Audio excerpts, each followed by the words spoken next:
Hello guys, how you doing? It's me, Ada. How's everybody's day? Mine started off not too great.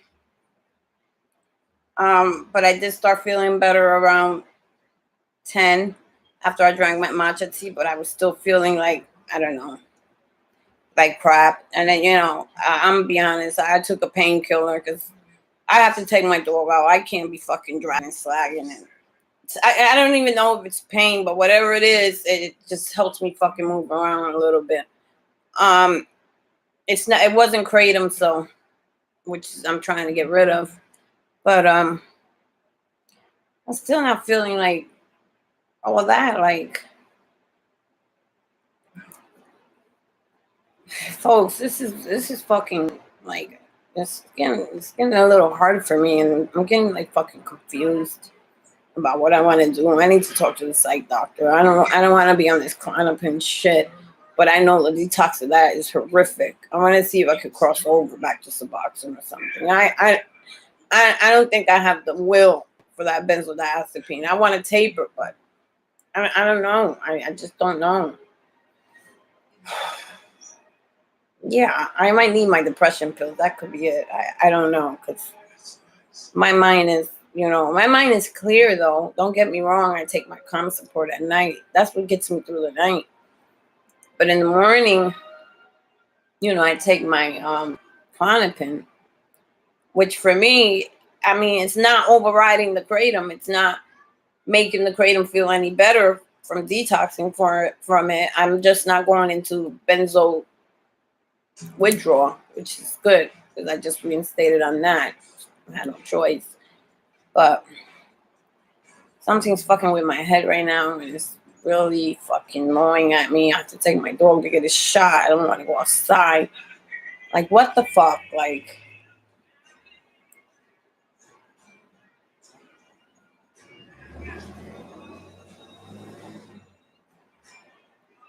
I don't know. I feel like something's going on inside me.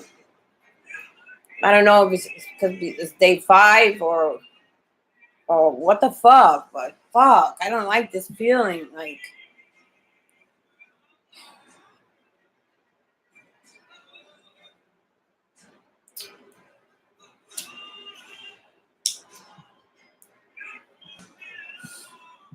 they called me for work last night. I knew it was for me to come in this morning.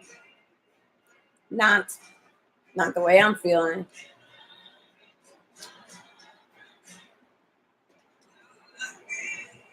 I feel like that painkiller I took, it's not really working, or it hasn't hit me yet. I don't know. My stomach is kind of fucking upset. Like, I'm drinking water, which is good.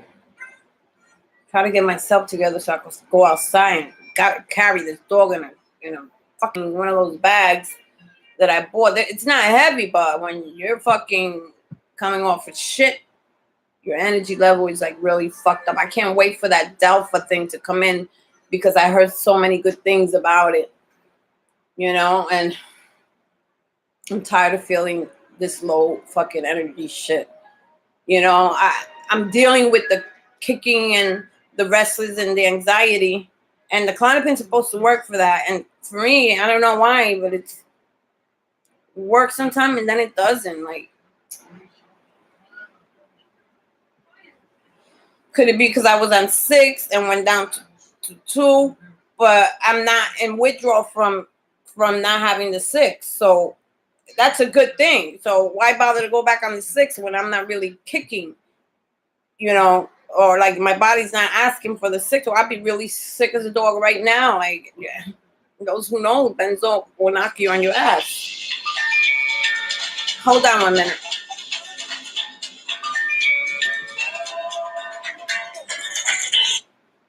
Hello? Yeah, hold on a minute. It's me, Ada, from 3164 Grand Concourse. Hey, Ada, how you doing? Fine. I was wondering, I never received anything from Verizon, and my telephone is still on. I'm a bit confused. No problem. Can you give me like 10 minutes to just get in front of my system, and then I'll give you a call back? Sure. No, I got you. Don't worry, I'll take care of everything. I know you would. Thank you. Anytime.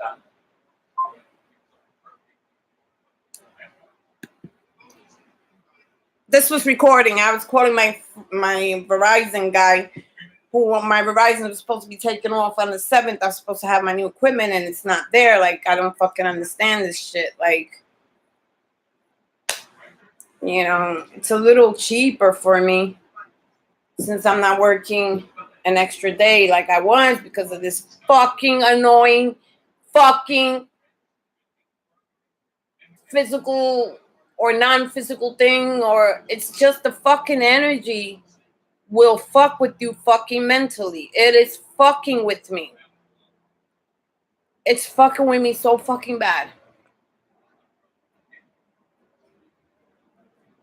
I can't stand it. I really can't fucking stand it. Telling you, you don't got energy, you don't got nothing. I'm sorry, you just don't. You don't feel yourself. You don't feel. I don't find even comedy funny. I don't find this fucking shit funny at all. Like, who would anyway in their right fucking mind anyway? Like I pray, I pray, please give me back my fucking sanity, because this shit is bullshit. My stomach is upset. I'm scared.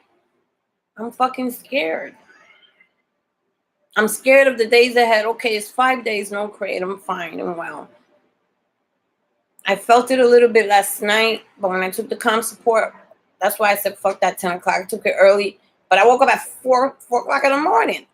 Was scared to take anything else to go to sleep because I have to take my dog out. So I was kind of like tossing and turning. And oh, it was fucking like, it wasn't horrific, but it's just fucking annoying. I am like so fucking done. I am fucking done. I'm trying so hard to like do things right, do things the way they're supposed to be done, not fuck up. Like I told you, I'm in relapse mode. I took the painkiller. And I don't know what the painkiller is gonna do anyway. It's really not physical, it's low energy, so I don't think the painkiller is gonna really work, but probably numb me. But I still feel that shit that you're supposed to be feel, that low energy. I don't have any motivation. Oh yes, I washed my dishes. When I drank the matcha tea, it worked a little bit, gave me a little bit of not too much, just enough. I did the dishes, so now my kitchen don't stink like old oatmeal that's been laying there for 3 days. I'm not a pig or anything, guys, but those who know, who go through this shit, you know, sometimes you barely want to wash your ass. But I got in the shower afterwards. I did what I had to do, combed out my dog's hair, got him ready to go. So in a little while I'll go. Still early. The shots starts at 6 to 8, but it's a little long ride. And I have to bust it. Then I heard it's going to rain. I'm like, gee, Christ, it always rains on my parade. But I tell you, like, I go see my doctor tomorrow. I don't see what he says. If I could cross over. If I cross over, will I feel the benzodiazepines when day 5 comes? That's when that shit hits you. Will the Suboxone help me with that? I don't know. I'm going to talk to him.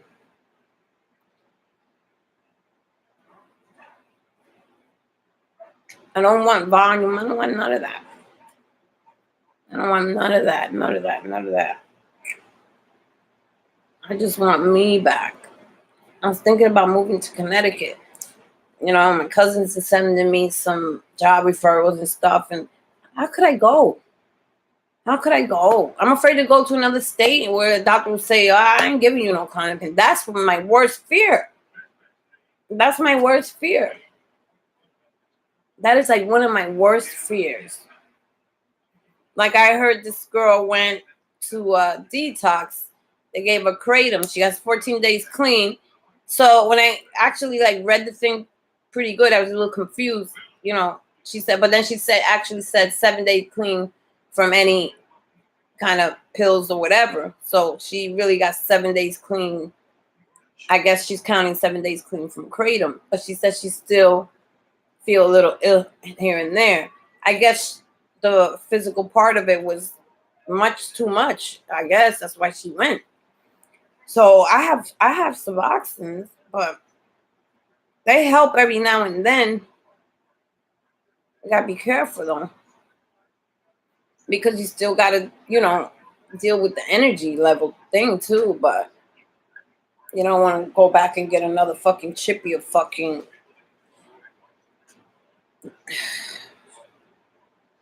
Yo, folks, I need to take my psych meds. Something is fucking going on. And I don't know. It's a part of this withdrawal thing, I think, too. Yeah, fucking withdrawal. And it's not. It isn't hurting or anything. So I just didn't want to feel like that anymore. So I took a painkiller. And it's not strong. It's not a Xanax or anything, but I just don't like me right now. I don't like me. I don't like me. I just can't believe that I put myself in this shit again. This shit bothering me so much today. I don't hardly cry because sometimes you don't have the energy to cry. But I try to be a bit religious about it. Seek and you shall find, ask and you shall get. This shit is like, I pray every day for a day to be better and better. Can I do this? I know I can do this. I just don't want to go through this shit. Don't like feeling like this. Can't stand it. Fuck. Maybe I need a good cry. But I put myself in such a stupid position. Because I was bugging the fuck out. I was watching what I was taking. It's the life of an addict sometimes. So fucking everything is confusing. Getting up is confusing. Going to sleep is confusing. And then working, oh my God. If I don't work, I'll be fucking homeless. I ain't got nobody. Yeah, you got family, but no, I ain't got nobody like that. That's going to put me on while I go through this shit. And that's the hardest, is working, feeling fucking, ill. All right? Ill. When you don't have fucking strength and you don't have energy, it's ill. You ill. My job is strenuous, folks. I had a hard time the other night. I dragged myself and put myself laid on somebody's fucking floor, dirty or whatever. That's how bad I was. My body couldn't take it anymore.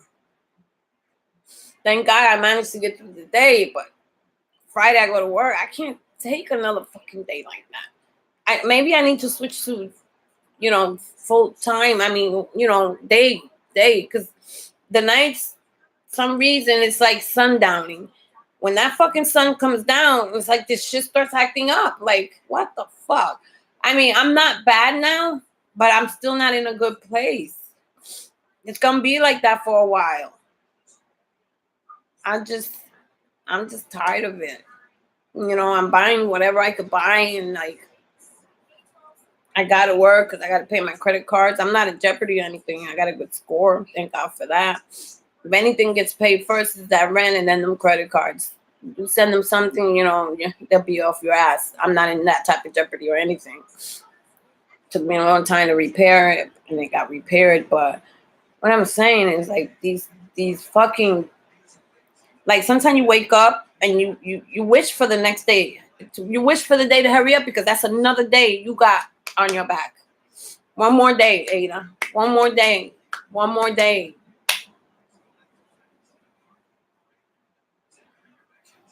I smoke, but like, I'm smoking now, but it's like, maybe it might be a good thing. I don't have the taste for it. Like, if I was high, I'd be smoking a whole pack. That's another thing. I smoke a whole pack. Even not wanting it, it tastes like shit. My food tastes like shit. I had to fucking go in there. I wasn't hungry, but I know I have to put some kind of nutrition in my body, because when you're weak like that, I drink a lot of electrolyte and alkaline water, because I don't want to get sick out there. It happened to me before when I was detoxing. I couldn't eat. I couldn't do anything. And then I was drinking water. That shit could fuck you up. So I forced an egg. I boiled 2 eggs, and I looked at it and it just made me sick to my stomach. How could food make you sick to your stomach? Like I had to fucking eat it. You know how many might know, many might not. Like, you gotta eat because it's necessary. Yeah, you have to eat because it's necessary. That's where I'm at. I'm eating because I have to.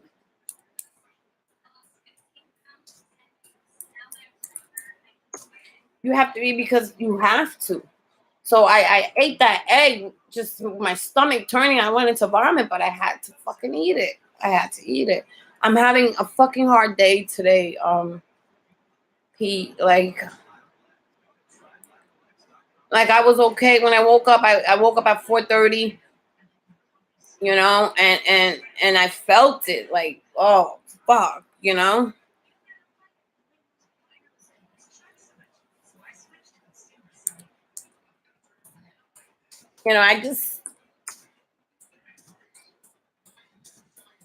I just can't, like, for some reason today's like a mental fucking dysfunction.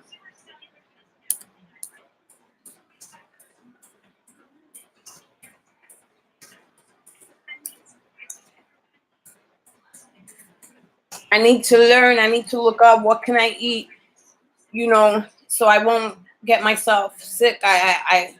I feel weak. I'm eating and the shit, I want to vomit it right the fuck out. Like, I think my mental part right now today is not motherfucking good. My mental, and I can't say like, oh, I just said it. I need to take my meds. Like, no, I've been taking it all the time. So one day of that, it's not because I'm having a mental breakdown. I gotta be I'm bugging the fuck out. Like, if I take 2, I'll feel all right. No, I took a painkiller and no, I still feel the fucking same. Like, no. I believe as the days as more days add on to your physical withdrawal, whatever the fuck it is, it gets more intense to me. Like, a little while I was okay. And I was fighting and fighting and fighting whether I wanted to take the painkiller or not. I took it and starting to feel a little better, but mentally today it's a mental fuck up day for me. I'm feeling mentally like fucked up and deranged. Like, I honestly feel like a bag of dope right now would do me so good, but I know that will send me to hell. And it's not going to fix the issue that I'm going through.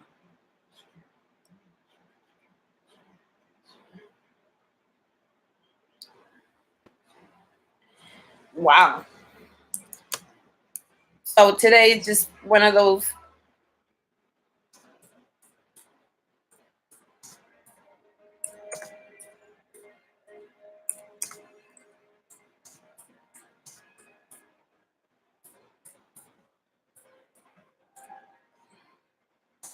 I do gotta go food shopping. I do gotta go food shopping, and once again, no motherfucking strength to do that. So I'm spending money every day, like wasting money when I should just do it, in bulk. But I can't even concentrate. Like, I go in the store and I want to fucking hurry up and just buy, but I'm wasting more money than I should. You know, I need, I'm not having an anxiety or anything. It's a mental shit. And I was actually, my friend, looking for my fucking Celexa. That's how desperate I was. I think somebody stole those pills from me. Or I get to this point sometimes when I want to relapse or something, I start hiding a lot of shit everywhere. Like, I hit my wallet one time with all my credit cards and fucking, I don't know who was coming over. I get like that. And I never found it. Never found it until I went to clean my sofa and I opened the vacuum box and there it was. No wonder nobody ever used it, because my sister said nobody uses this in your house. I found everything, but I had to report it because I needed it. So yeah, maybe rice, chicken, soup, Boiled chicken. Yeah, I'm trying to not to do any fried food because they really make me sick. But I've been living off fucking ramen noodles. Anything just fucking. I'm in survival mode. I couldn't sit here and eat a fucking full meal if I wanted to. I couldn't. But I know I'm getting sick from not eating. I'm not eating. I'm not eating. I'm not eating because this fucking kratom won't let me eat. But if I take a spoon of kratom right now, it takes everything away from me. And then a half an hour later, I'm starving. That's the only good thing that it had besides taking the opiates away from me.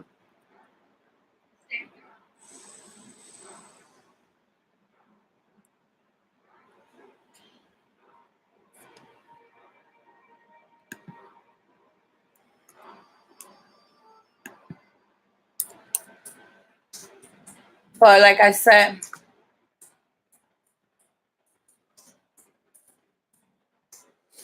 I don't have any anxiety, but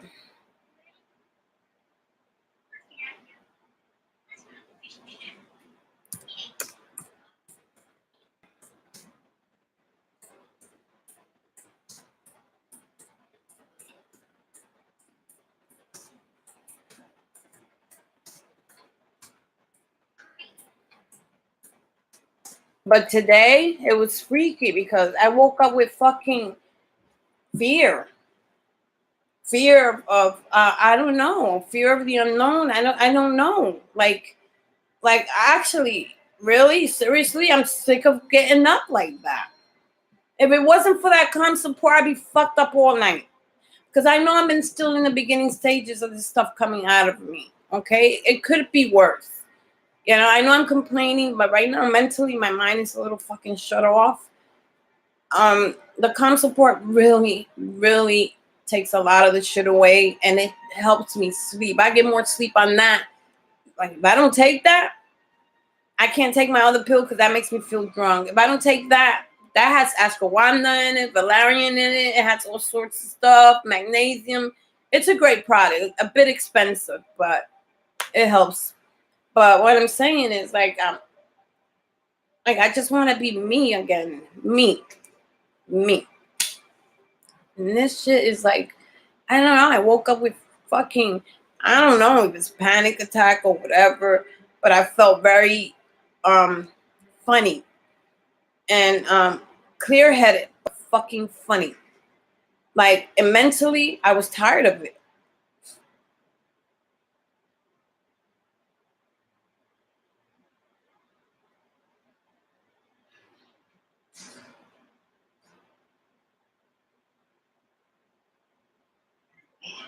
Adrenaline coming out. I thought adrenaline was good for you. Or is it bad? First of all, I don't really understand what adrenaline anyway. I know we have it, or is it good that it's coming out, or the adrenaline is not supposed to be coming out of me? Something is fucking up because I felt something different this morning after I woke up, and you know, because sometimes the calm support makes you feel a little, but once you do your coffee and everything, clarity and everything come back. But it was something like something coming out.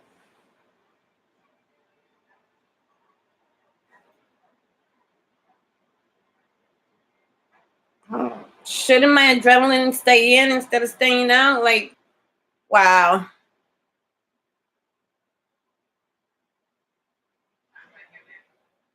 Oh, really? Wow. Thank you for clarifying that. I really didn't know it because like I'm fighting, but I'm here alone. I'm fighting myself. Angry. I'm so fucking angry at myself, like for putting myself back in this.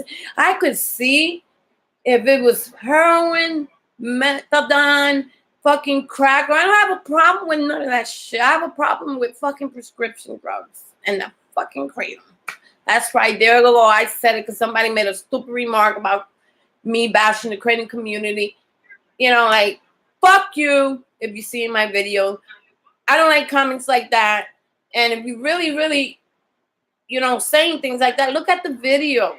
And none of the once or twice in the videos, if I say I'm gonna get high, I'm gonna get high, and I say it, I got high. What I take don't make me high. Just brings me back to normal. But how long can I keep doing that? Like today, I'm attacking myself literally. Like, what the fuck for? Why do I? It's a beautiful sunny day, and I'm attacking myself. It's like I'm mad. I'm just so mad and angry at myself.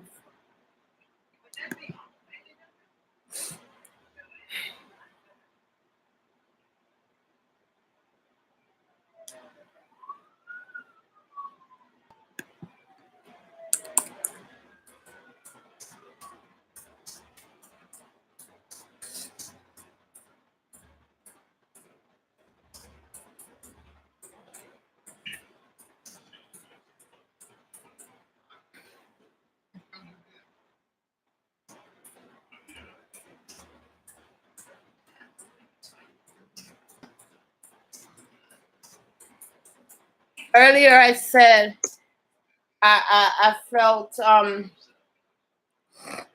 like you're right, like with the adrenaline is you feel when, yeah, like when something's happening you get excited, your adrenaline start running, or somebody's attacking you. Now I understand what adrenaline means.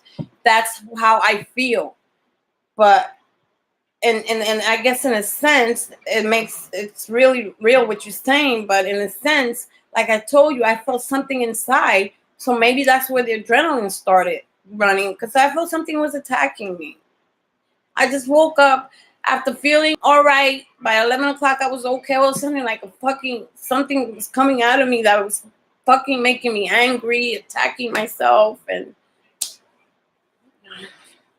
I don't know, for no reason. I felt like that. I wasn't feeling really, really bad, but not really, really great. But then I just got this overall feeling of fucking panic and fear and fucking like I'm not a person. I used to try to hurt myself a long time ago. I'm not that type of person anymore. But I am like, I'm trying my best. Today's my 5th day. But I know it's normal for me to feel this way, but it's not normal because I don't like feeling like this. You know, I don't like feeling like, because I feel like since January fucking 15, I've been fucking trying to detox with all these fucking shit. And look, my body's tired.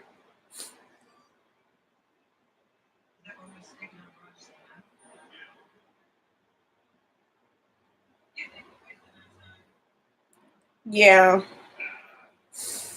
And, you know, my anger is not towards people, it's just towards myself. But that's fucked up because when you're angry at yourself, you kind of destroy yourself. So, you know, I took a painkiller. I mean, it's helping a little bit. It's just numbing me, but I can't numb what I'm going through. Because, and then the fucked up part about it is I still got to go through this shit. I woke up, I felt, oh, wait, okay, after 8 o'clock, I didn't feel so great. So I took my coffee and stuff, clear minded and stuff. Like I said, thank God I got that con support, or I don't know. But like I said, I got this overall bad fucking feeling, and I don't understand. I take Klonopin. I'm not supposed to be feeling panicky or fucked up that way. Like, so what the fuck? That shit is hitting me. Like, I'm just honestly just sick and tired of being sick and tired. You hear that in all the rooms. I'm tired of being sick and tired all the fucking time. Since January, fucking I did the opiates. Now I did the kratom again this first time. Now I'm doing the kratom again. I was dipping and dabbing with the Suboxone. That's not a problem. I'm not addicted to that shit. I take it on really, really bad days. So, you know, but I'm really gonna talk to my psych tomorrow. But all he does is fucking, like, when I told him what I was feeling last time, you believe he just took out his pad and Alexa. I'm telling you, Pete, I hid them from myself. If I would have found them, maybe it was not meant for me to find them. I would have took it because I want to be out of my body right now. I don't like my body. I don't like everything that's going and around it. I just don't. Maybe to me today is more of a mental thing. How did they call it? I wanted to go away now. I wanted to go away now. I'm just like, I don't. It's not that I don't like myself. I just don't like what I'm going through. Like, fuck, I feel like kicking myself in the ass all the time. But I know that this has to. It's got to be normal because I went through the first time I went through kratom. I had like a fucking breakdown. That's why I say it could be physical with the RLS, the legs. It's all part of the withdrawal. Some people hate the word withdrawal when you're using it with kratom because some of them believe that shit is from heaven. It is from heaven if it's used properly. I used it properly and I'm still going through certain little things. Like, I don't know, would I rather go through the mental or the pain? Neither. But the mental is more, since I'm already fucked up in the head, I just need to, like, maybe, like you say, sit down and breathe a little bit. Maybe when I go out and take my dog, I'll feel better. Like, I'm glad that you always come on my line when I'm on here because today I really needed somebody. Today is not a good fucking day.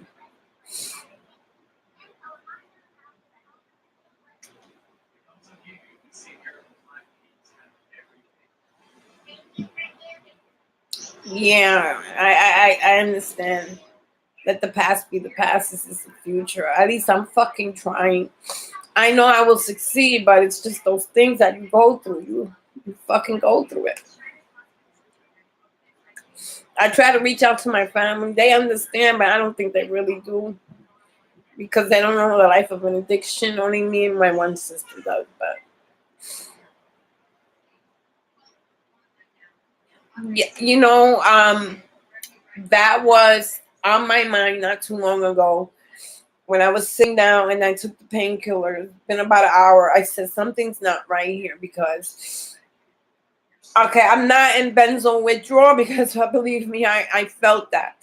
But it's a possibility because you mentioned something the other day about it. Um, could it be the benzo still? That's why I want to talk to my doctor because what do you think if I cross over back to Suboxone? Will the benzo come out? Because it's two different things. Like people do crossovers from benzo to Valium or whatever. Like that's what I'm going to ask them. Because if I switch to Suboxone, no, I don't want to be on it. No, I don't want to fucking titrate or nothing from the benzo. I just want it out of me. But I also really, really, you just said, I really thought about it. Could it freaking be that I'm still being that I went from 6 milligrams to 2 milligrams in 36 days, but it was a cold turkey. So I tried the 1 milligram, didn't help me. When I went back, I said, oh shit, if I have to go on 6 milligrams, I'm dead because ain't no doctor gonna give me that shit. I would have to start going on the streets and buying them. Niggas out here fucking greedy when it comes to that shit because they know it's a need. It's not a want, it's a fucking need. It's a physical thing. And yeah, I now that you say that, I didn't think of it as a pause kind of thing. It could actually be that. It could actually be that because I thought when I told my sister, I said, wow, it wasn't easy for me to come down from 6 to 4. Even the doctor told me he couldn't believe that happened. But I told him I went cold turkey. Of course, I got scolded because I live alone. I could have went into seizure. He said, that's not a thing. I said, you're explaining it to me now. But when your fucking ass put me on it, you didn't explain none of that shit to me. But it was my duty to investigate, and I didn't do it. So,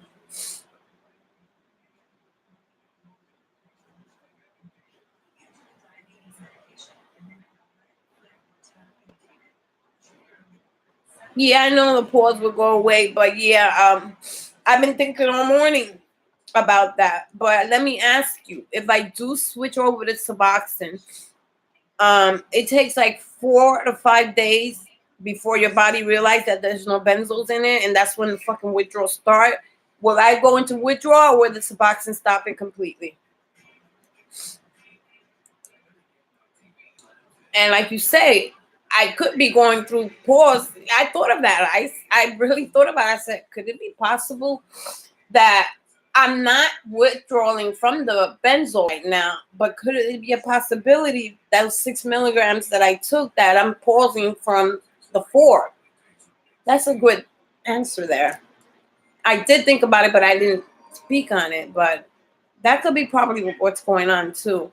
Because I thought about it, I said it's too easy, and when I finally woke up this morning, I gave that a hard thought because I said, okay, the comm support is helping me, no doubt. Because if it wasn't for the comm support, I'd be a fucked up individual. Because with the no sleep thing, I couldn't do it. That's just the most horrible thing besides withdrawing is not sleeping and the restless leg and the Bruce Lee jumps here and there. I did give that a thought. I said, wow, could it be? Because that was a serious jump from 6 to 2, and I didn't even know if the 2 was I just started with the 1, but I was still sick as a dog. Then I went to 2. That's when everything stopped. So that's when I figured out, okay, 2 milligrams is what's holding me. So, which was good because I didn't have to hit 3 or 4 because my doctor said I don't know how you did it, but I confused Clonopin with clonidine. So that's why I was taking 2 in the morning, 2 in the afternoon, 2 at night. I did this to myself in a matter of 2 weeks. He said, you hardly ever tested for benzo. Yeah, once a month. I took it to let him think that I was taking it and saving. I had jars and jars. But yeah, possibility. It could be that I'm going through pause because of the other 4 not in my body. I didn't think about that, but I was trying to think, am I withdrawing from benzos, even though I'm only doing 1 milligram in the morning and 1 milligram at night? But I know the withdrawals, so it don't feel that way. But I didn't think about the pause aspect of it, from that.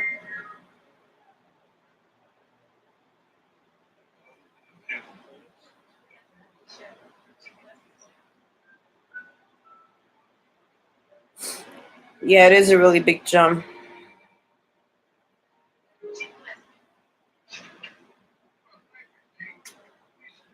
So let's put it to you this way. So, like what you're saying, it doesn't hit the same receptors as benzos, but it will make me better for a short time. Then what's going to happen after that? Will it not work anymore because the benzos are so intense? Or, because subs are like, it's an opiate, it's a painkiller, but that's what I'm afraid of. So the answer I probably get will be tomorrow, but I'm thinking about that. Yeah, that 6 to 4, that 6 milligrams. People can't believe I did that. I can't believe I did that. But it's most definitely a possibility that could be from the benzos, because that's 4 benzos that I'm not taking. 4. I was taking 6 a day for 2 weeks. Oh my God. 2 in the morning, 2 in the afternoon. And I didn't know that until it was too late. Because I used to throw all the fucking benzos away. I only took 2 a month. 1 when I felt like it, and 1 as soon as I go to the doctor's, like the night before, I'll take it.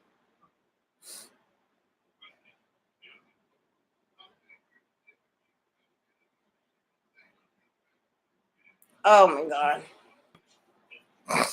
Yeah, but I understand it'll probably be worse when the subs wear off. But I mean, if you take them every day,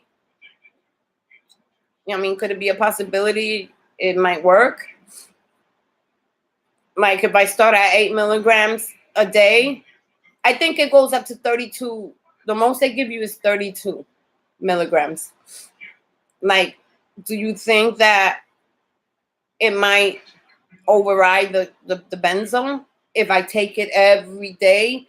I mean, like I understand once the Suboxone wears off, but Suboxone stays in your system. I notice I could take it today and it will come out of my body in 72 hours. That's why the doctor tells you when they cut you off for Suboxone, they do a quick detox.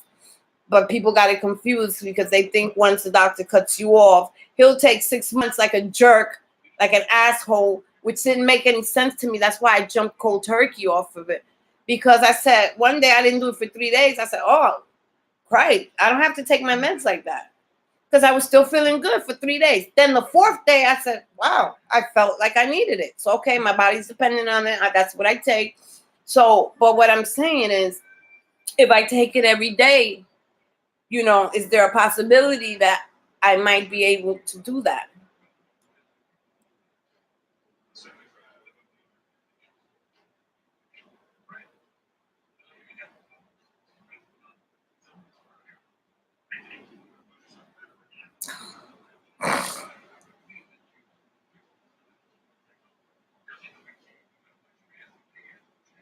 Oh wow.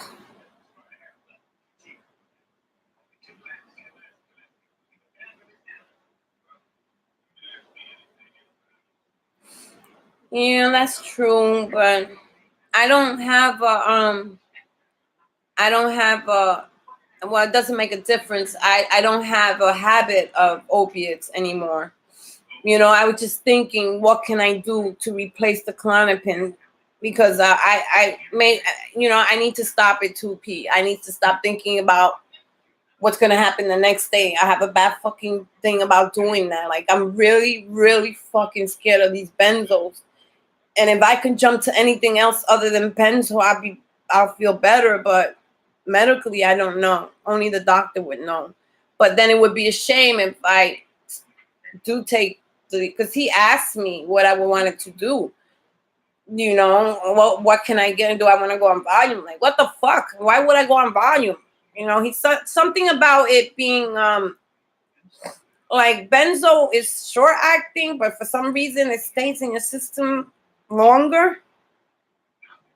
But the volume is a longer lasting, but it's easier to get off. I'm not sugarcoating it, but it won't be as bad as the benzo one, because the benzo is like 18, 19 months, and even the volume is, but it won't be as severe. So I think maybe, Pete, what I need to do is just relax, sit back, take a breather. I need to understand my body's, and like I feel like my body's in a little shock.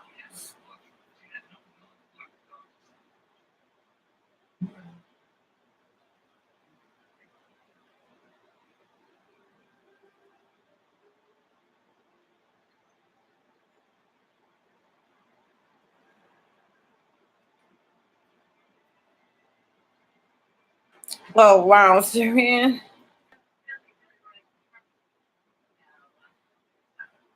Really? After all that I've been through, will it really like hurt me more than? See, this is what I mean. This is why I need to flush all that shit down the fucking toilet. Because I'm really, really bad days. I take I have 2 milligrams, and I cut them in 4 pieces and I take it. But I also thought about that it's making my thing last a little longer. So I need to be a little bit more vigilant of that. But I am so like really, like everybody, they just get tired of feeling that way.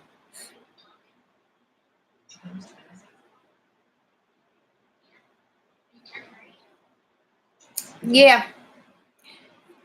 You know, um,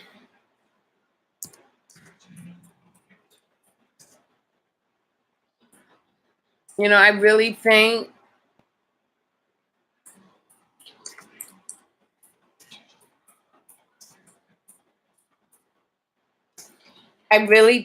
that what you just said makes a whole fucking lot of sense.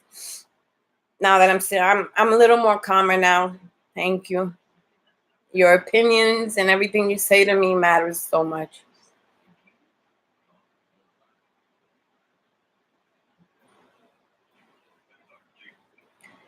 Yeah, yeah. It's like I don't have a lot of subscribers. I have one girl.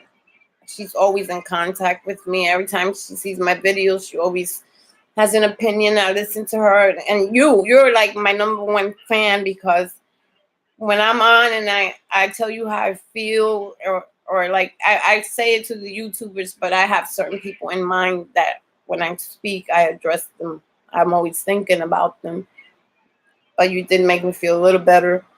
Now that I'm trying to understand, I didn't understand the adrenaline. I didn't understand that the possibility of what I'm going through could be the benzos too. So, yeah, makes a whole lot of sense. Like, why wouldn't I think that I was going to get off that lightly? It's not really that bad, but it's like it might make my kratom thing a little,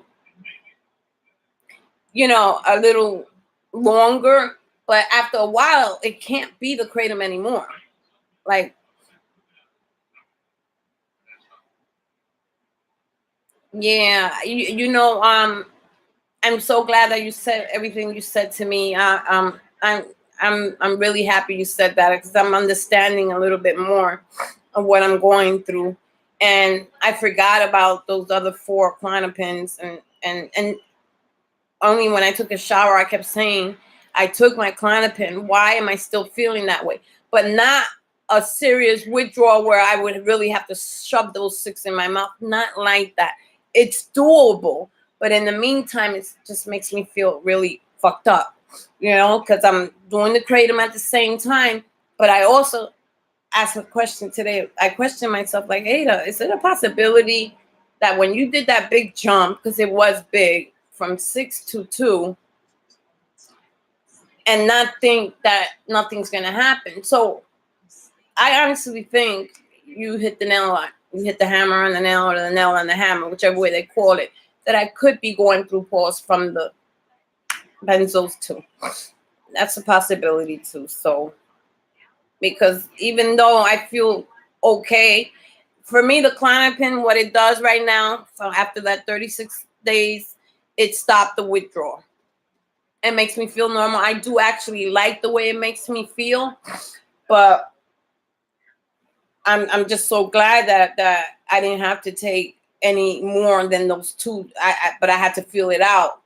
But I wasn't gonna get off that lightly, thinking from 6 after 36 days clean off of the benzos. I figured I had to reinstate because the kratom was not working. It was only stopping the pain, but the symptoms, it was like really going through the kratom. And I had some good kratom and went right through it. It would help me for the moment, but I was still spinning and spinning and tossing. I said, I can't continue doing this because it's not working. Kratom works for opiates very well, and thank God for that. But like I understand what you're saying. I think it could be a combination of those benzos and that jump that I took, that I still feel it. That's what kind of made me more angry when I was in the shower thinking about it. I said, wow, could it be possible that I'm going through acute pause because of the fucking benzos? Because I'm no longer taking 6. Then what I started thinking about was reading all that stuff from the benzo. When people taper, they still go through it, and that's how I feel like I'm going through.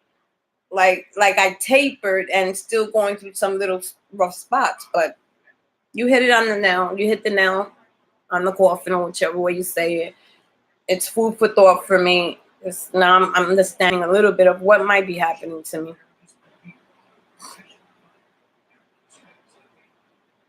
Yeah, we're all in it together.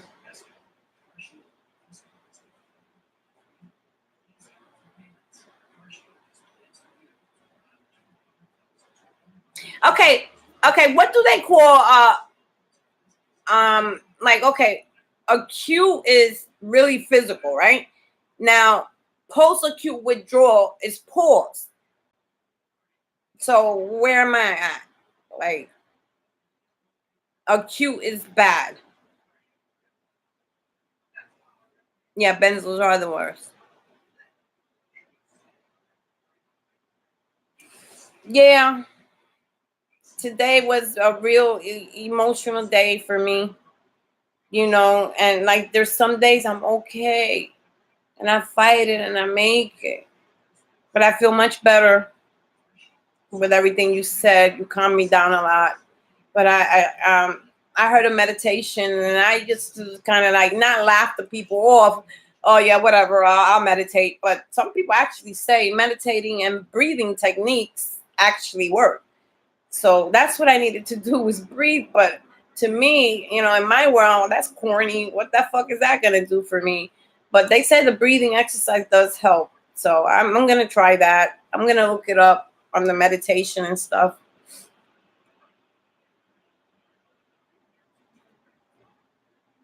Oh, really?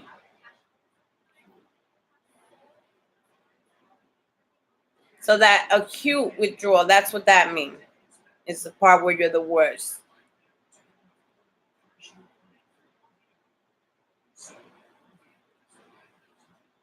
Oh, okay. I get it.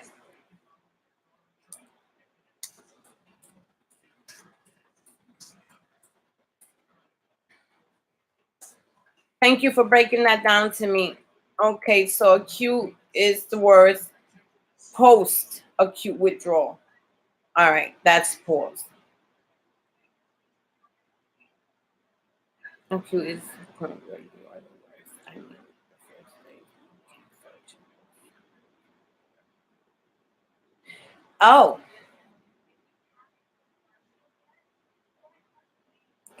yeah. Now I understand the acute. So no, I'm not in acute. Now I understand that. I'm in post. And it's a big possibility, Pete, that what you're saying could be what I'm going through. So and then to realize that also, because I've always been thinking about that for the last 2 weeks. When is it going to be the point where my body's going to start acting funny? Because I kept saying there's something missing. I kept saying there's something missing inside me. Now I understand what it is. I kept something like today. I was like, something's missing. I need a painkiller. So I took a painkiller. But I just need to stop all that.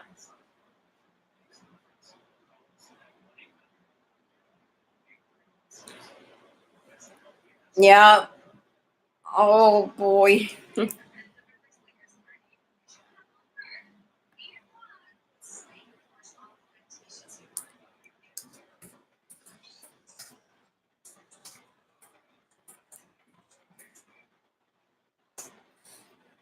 That's what I took. My friend every now and then gets them, but they're $10. I don't know. He could be fucking lying to me for all I know. This is where I go and get my stuff. It's much cheaper. I go over there by the methadone clinics, and everybody's. I understand because I've been there, done that. You could practically hit this guy around here where I live wants $10 for them, but I don't know if that's true because I give it to my friend and he gives it to me. So I gave him $10. It worked before. It made me. It didn't give me high, so I didn't understand. I told him, "What is it that you feel with this?" I don't feel anything. But once I sat down, I said, "Holy shit!" Like if you're moving around, that was my first, second, or third time experiencing it. I said, "I don't feel shit. That's a waste of my money." I went to work, everything was fine. So I don't understand. Everybody got a different body. How people could get messed up on Percocets, or so why some people think, oh, perks, oh, they're the best. I know somebody who's on perks and practically dies when they don't have them. Like my mom had a toothache, and this is an older man, like 75, and he's addicted to Percocets.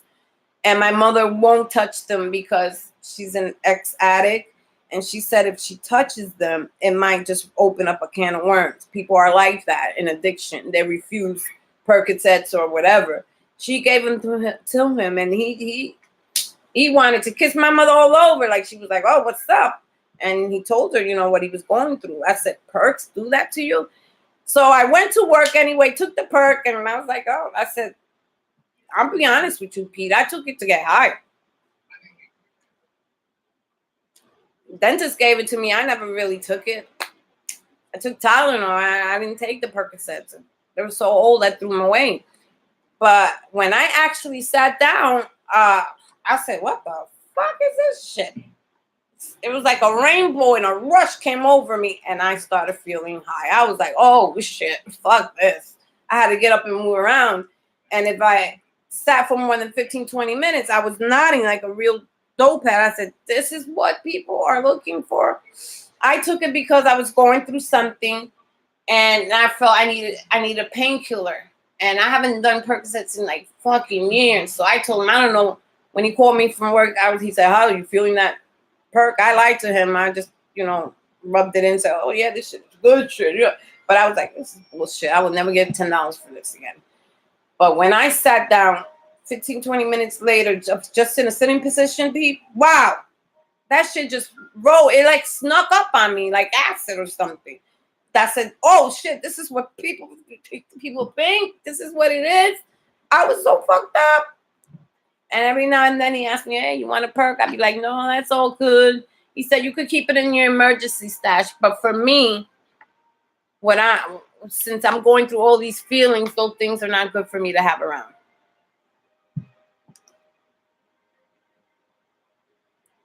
Wow.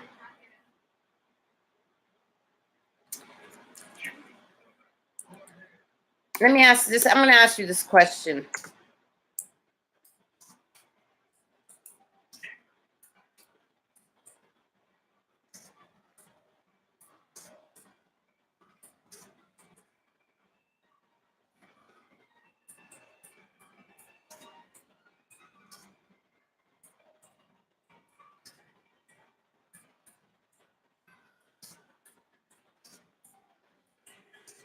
Wow.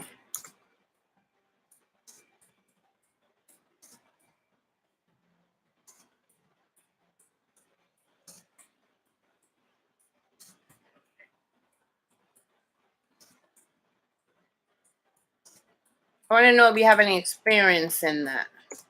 What like you thought about it.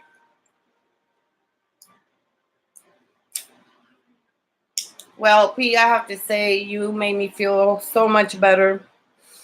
You made me feel so much better. Because I was in here crying before. Cried on YouTube a little bit, but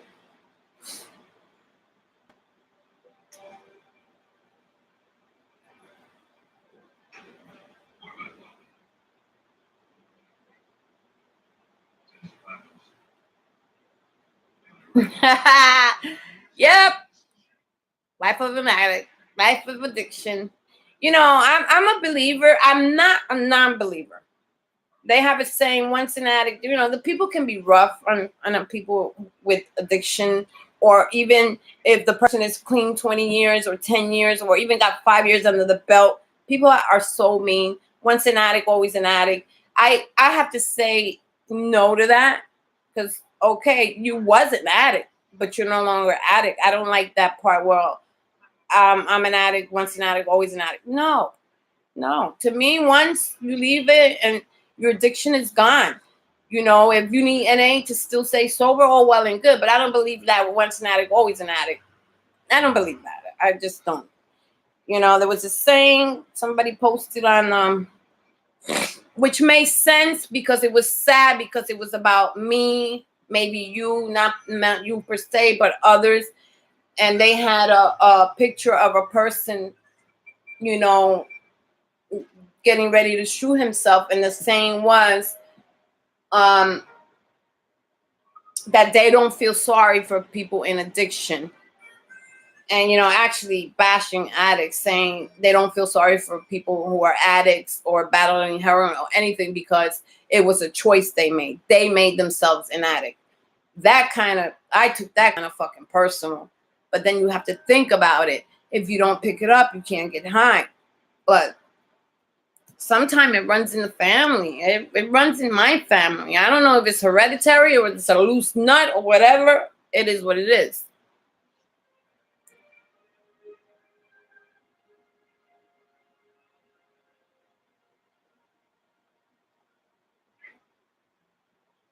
Wow.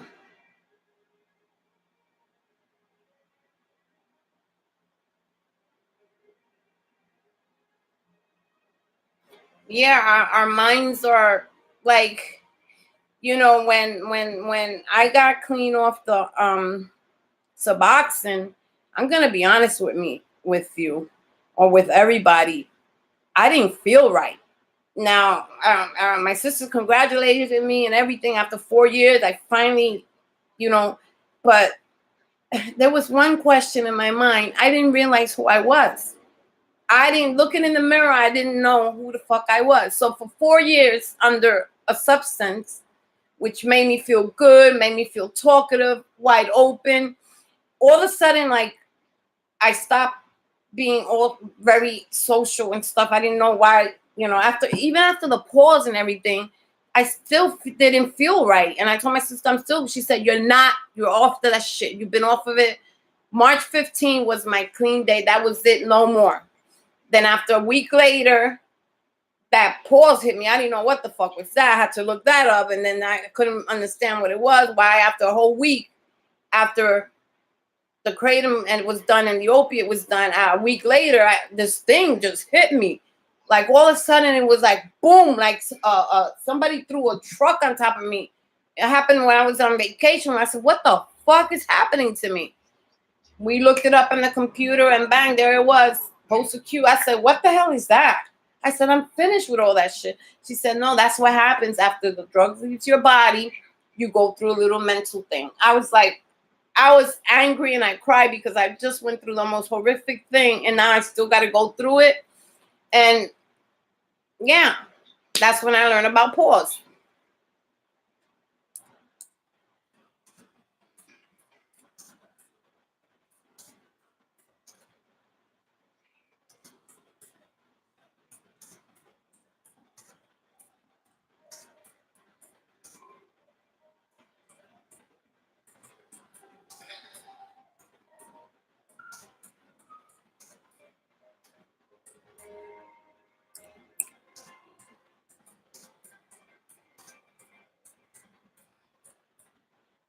Yeah, I want to know. It took just because it was a little confusing for me because I didn't know I was on fucking Klonopin until when I used to throw. I used to keep 2 all the time and then throw the rest in the garbage. But for some reason, when I found a couple of bottles that were half empty. I don't fucking know because I used to throw half of them away and then make sure I always had 2 or 3. Or an emergency, sometimes my friends would ask me, I'd rather not give. Unless you are on Klonopin and you are in withdrawal, I will not give it to you. I don't want to be nobody's, I don't want to make a mistake and make somebody an addict. But I know what it is to be feeling withdrawal. That's when I would do it. So I found these 2 or 3 bottles and I put them all together and I saw the word clonidine. Don't ask me where I saw that word. I saw it. I took it when I was when post-acute from the kratom after I learned about it. And I noticed that it was making me feel better. And each time I started feeling the pause come in, bang. So I noticed 2 in the morning, 2 in the afternoon, 2 at night was making me feel okay. I was riding that horse. After I finished half of that bottle, I stopped. And then I was like, what the fuck? I did the kratom, everything was fine. And then I noticed, like, going into 2 weeks or a week later, like the 7th day, I felt fine. That was it. And I kept taking that fucking Klonopin until it ran out. It was like half a bottle. I think it might have been like maybe 20 in them.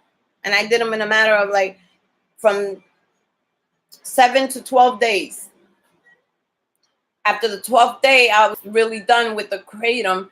But that's when the Klonopin shit hit, and I didn't know what was going on. I ran to Dr. Speed. I told him I thought I was dying. I was even kind of screaming, bugging the fuck out. He never ever shut the door to the room when we was in there because I was always a calm person. But I couldn't even sit down. I was shaking and my words were wild. I had pills in my pocket. This doctor was like, "What the hell?" I was like, "What is this? I've been taking this. What the fuck is this?" He said, "I don't know what it is, Ada. Where's the bottle?" I was like, "Oh, I take everything out the bottle." I take everything out the bottle and put it together with 1 bottle. That was my mistake. Because I was given clonidine for 1 time because of my blood pressure, but it was only 1 prescription. That's it. They looked the same fucking color. So I mixed that up with that and took it, and I thought I was taking clonidine. And here I go, sitting once again.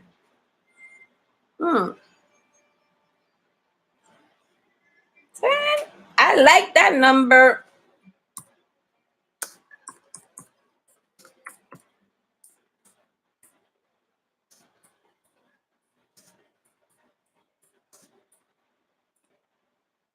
Now this one here, because it always happens.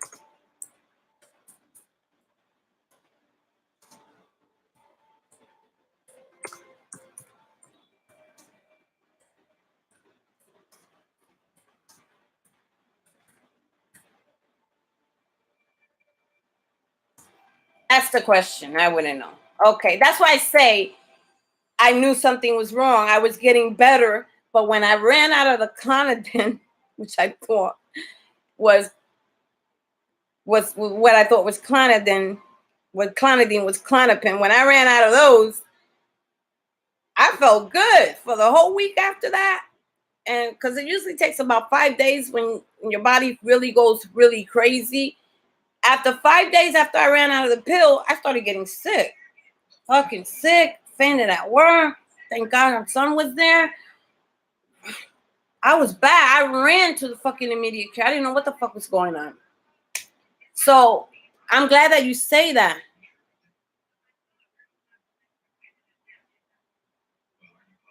Wow.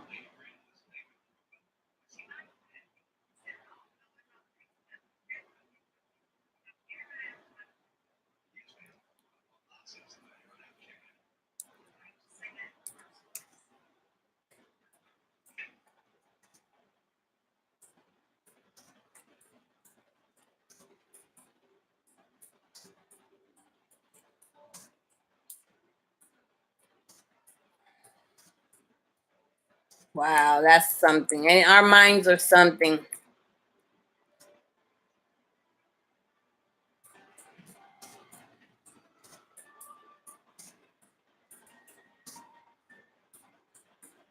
I understand now.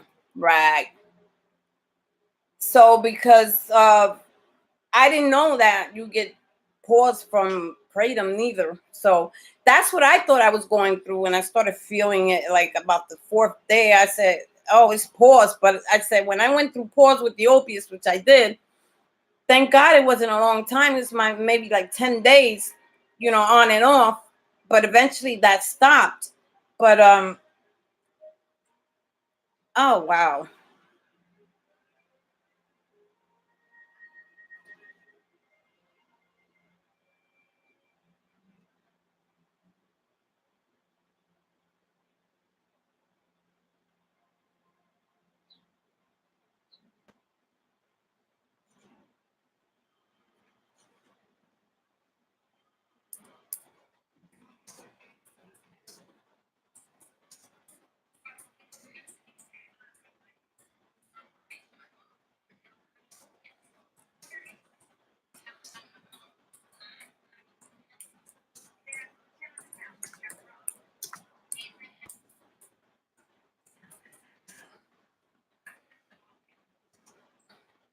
Wow, check this out.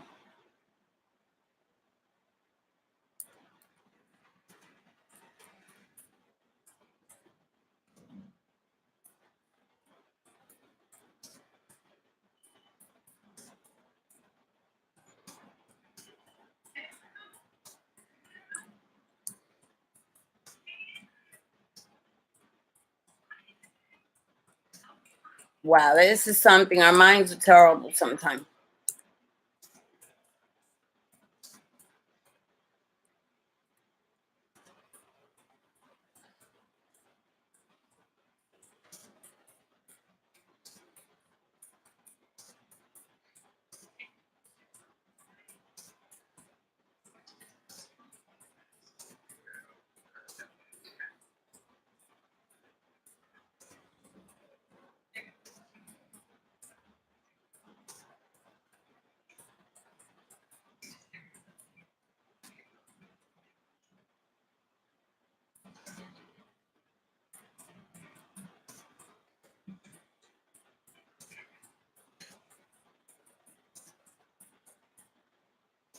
You know that in the kratom community. Yeah, I ain't afraid to say it. When I first got on it, the men complained about that. They complained about that. The women complained about that. And one of the things that they were noticing was that's one girl told me to watch out for hair loss. I was like, what are you talking about? She said, after a long time of using kratom, you start losing your hair. Your hair starts shedding and falling. I was like, you serious? She said, yeah, after a year of taking it, my hair started thinning out and then it started coming out a lot. So that's when she decided to stop taking the kratom. Plus, also the lack of being intimate with another person was really hard, especially the men. So no, I understand. And she told me, make sure you constantly keep a look on your eyebrows. I don't have much eyebrows after fucking tweaking them. They're the hardest part to grow back. She said if your eyebrows start getting thin, that's a sign that you're going to start losing your hair. And yes, I've heard people losing their hairs. They said it does grow back, but once you stop the kratom completely, your hair does regrow. But one of the side effects, yes, hate to say it, people say it. It's on there. It is written. Your hairs will start falling out. Your sex drive goes out the fucking window. No matter what they took, they say they could not perform. You know how they say when you first get married, you on your honeymoon, even after your honeymoon, you still honeymooning for what first 2 years or whatever. And that's how some people compared kratom to. It was the best honeymoon I ever have. And, you know, just thinking about it. And now that I learned so much about it, wow, think about it. She said, I had the best honeymoon ever. It was like a love shit. They fell in love. And when I tried it, I was so sick from withdrawing from the Suboxone. I didn't know how to do it right. I was so nervous. I took a whole big teaspoon and gulped it down and kept doing it every fucking 2 hours. And because I was looking for that part that people was talking about to take the withdrawal. I don't know what was going on, or maybe I bought the wrong thing, or it was Mengda. And they said the Mengda was better for the opiates and the reds and greens. So that's what I stayed on. Not the mountains, too slow. But I kept doing it, and I was, oh my God. I left to go to work. I still felt fucked up. I didn't feel no relief from the withdrawals or nothing. Maybe a tiny bit, but I still felt like a bag of shit. So I couldn't understand all these videos. I don't know, once you take the first spoon, you're going to be, all the withdrawals is going to stop. Nothing stopped. I was so sick. I got up and I vomited everything. I was vomiting for 3 days. You know what it was? I threw it away. And I cried, and I called my sister and I cried, and I told her, oh my God, this is not working. Wow, I don't understand. I text you something and it's not going. Like, what's up with that? That is so weird. Like, why is it not going through? Anyway, I wrote there, it's okay. We're adults anyway, you know that? You don't offend me. What would offend me with you would be that you're not honest with me. We're strangers, but I feel like we're friends. And I feel like everything we talk about, I would hope so much that you be honest with me.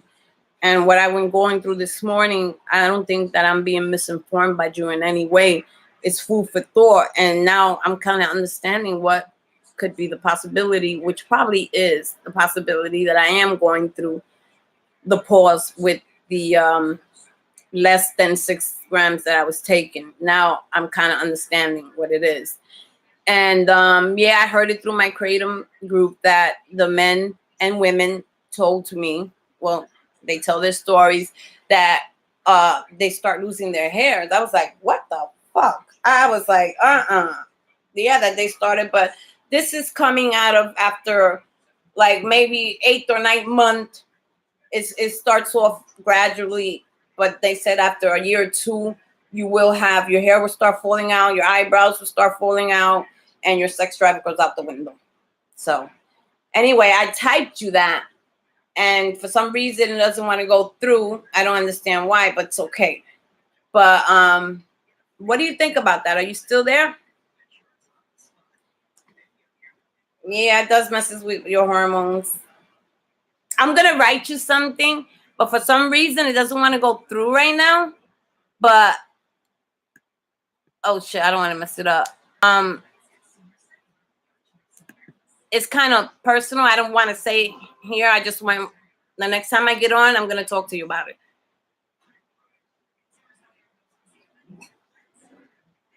Wow. For some reason I'm typing, but it's not going through. So anyway, when I get back on later on, maybe it'll fucking work. But I want to ask you something.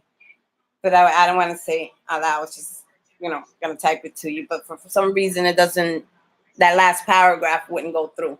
But I need to ask you something. It's no biggie, but I want to ask you something. I also want to ask you where you're from, but I don't want to ask you where the whole YouTube world wants to know. But there is a question I need to ask you. But for me, I'm going to tell you something about me. And you probably won't believe it, but it's true. And some people don't believe me, and I don't understand why. You haven't seen me with men in a long time. Just because you don't see me with a man doesn't mean I'm not whatever. But anyway, when I come back on, hopefully this shit will be able to work and I'll be able to type, because I got to tell you something. I feel, even though we're long distance, I feel I could talk to you more. But you're about the only one that really responds to me. You and one of my girlfriends, Destiny. And she's really, really a nice person. I don't know her well, but I know her. She watches my videos, and she's one of my subscribers. She gives me good info, and when I'm a little down, when somebody made a real fucked up comment to me, she texts me back and said, some people are just, can be awful or naive, like thought I was bashing Kratom, and I wasn't. I was just telling it how it is. They came back at me, well, if these people know that you're bashing, that I was giving Kratom a bad rep by saying that there's withdrawals. Are you fucking naive? I said, withdrawals, it happens. But the problem is that you got two types of people. One that love and swear by Kratom, which I do understand. Those with sciatica, fucking back pains, which once you got a back injury, you're fucked. I clearly understand and respect their decisions for wanting to stay on Kratom. This is why people are fighting for it to be legal, because some people really need it. I'd rather be on Kratom than to be on Xanax or fucking Oxycontin for a back injury that will never go away, and it would be a constant backache. Yes, I will do Kratom for the rest of my life before I put an Oxycontin in my mouth. That I understand. But it needs to be studied a little bit more, so we could be more directive and know how much to take, when to take, how to do, and how not to do. But, he made it, to me, seem awful, made me feel bad, that I was giving him a bad rap. And I said, I'm not doing that, And then he said, all I wanted to do was to get high. My man, I was looking for that so-called euphoria people were talking about. When I got to understand Kratom was a week after. And by then, I think going on the second week or whatever, this is how bad I didn't understand it. And my mind was so fucked up, Pete, so fucked up. I threw everything away, and then I was getting ready to I was crying and ready to throw the rest of the shit away. My sister said, no, stop, don't throw it away. Did you flush? I said, no, I put it in the garbage. She said, no. Same way you got that information, you go back on YouTube and you look for it. And because there's not a lot of videos on how to do it, how much to do it, or whatever. And I know it said start with 2 grams of the new people, but I was fucking getting off the Suboxone. That shit felt like a withdrawal from heroin, and I know what that feels like. Been there, done that. And I was so nervous that I wanted the withdrawals to go away so bad. I took the big ass teaspoon like that. Now I'm a first timer. I was vomiting for days on end, and I kept trying, and it wouldn't work. And when I was throwing them in the garbage, I was crying, telling my sister, I'm fucked. I will never get off this. It's going to kill me. I can't. This shit ain't working. Lucky I didn't flush it. I threw it in the garbage. And as I was throwing it in the garbage, I was on my phone with my sister through camera, and she was like, let me see what you're doing. As I'm throwing all this shit, don't worry. I was so fucking really bugging the fuck out, because I really wanted to get off Suboxone, because Suboxone did save me. It stopped me, but what was the fucked up part about it was I didn't need to be on Suboxone that long. I should have only been on it maybe 1 month and then stopped. I've been clean off opiates and all that, except here and there, which I'm trying to relieve one thing with another, but what you say to me is making sense. It has to completely stop. You know, I don't want to throw off anything that I've been doing, you know. But, you know, as addicts, sometimes we do things and not because we want to get high. We just want to feel better because after you get high, you can never catch that first high. Once you got an addiction, that's it. Or you're looking it to be normal. You don't get high anymore. You just get normal. Same thing with Clonopin. I feel normal. I don't look for a high. But I noticed it stopped certain anxieties in me and certain stuff. It was good, but it was something that I was never into. So I didn't take it like that. Yeah, I am gonna ask you. Hopefully you'll be here when I get back. I have to leave like about 4 o'clock to take my dog to the vet. It's gonna be a little ride. And when I get back on, I hope you're on. If you're not, then I will catch you before the night is over. I will catch you. And we can talk because for some reason what I have wrote here and pressed the enter button, it won't enter. So I had to tell you by voice, but I don't know what's the problem here, but it's not letting me, yeah, it's not doing anything. So I can't send you the message back. But later on it gets picked up. It acts funny. So like I was saying, like, you know, and she told me to calm the fuck down. Take it back out the car. I said, I don't want nothing to do with it. I just finished vomiting. It's making me sick. I said, they told me to start at 2 grams. She said, how much you took? I said, I took a teaspoon. I was taking a teaspoon every hour in the hour because I felt that, okay, I'm still not well. So I'm taking all that I didn't fucking really know. All I knew, some girl came on and she said I helped her and she's grateful. And I went and I ordered this shit without really, really looking into it. All I saw was it stops your opiate withdrawals and it could help you kick. Those were the magic words. Those were the magic words. And I went into it, but I really didn't look. There's not too much about dosing, but there was one person. I forgot her name. She's a very interesting woman. I'm sure you've seen her before, Samantha or whatever. She talks a lot about Kratom. Like she does a lot of work for them also. She's good with computers. Serena or something like that. She explained the dosage and how to do it and how to start with. And then when I saw a little goes a long way, if you do so much, you will vomit. That's where I was. So that's why I never got the feeling, no, the withdrawal didn't stop because I was taking too much and I didn't know it. And I kept taking it. I was like, oh my God, this shit's not working. So my sister told me, take everything out the garbage, relax. I said, I couldn't relax. I was withdrawing. I was kicking so hard. I was kicking hard like shit. I was kicking hard and I have 4 boxes of Suboxone. That's how deeply serious I was, Pete, to get off it. I wouldn't touch the Suboxone. I wouldn't touch it. But it got so bad. I'm looking through the computer. She said, sit down, look through the computer. I said, I can't. I couldn't even move my hand. I was so sick. So she went and got on the computer and she started looking for me. Even as she was looking, I was nervous. I was shaking. I said, I got the Suboxone. I'm going to do it. She's like, no, you've been 7 days without it. I was cold turkeying until I got the Kratom and everything. You're not going to give up. You're going to give it a try. She found some information and she was like, okay, this is what you're going to do.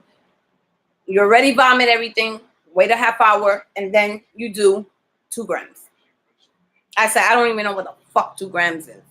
So anyway, she showed me a spoon and she showed me some other measuring stuff, which, okay. After that, half an hour, 45 minutes, I did exactly what she said. I had no Kratom in my system. I vomited everything out. I was withdrawing. I was sick.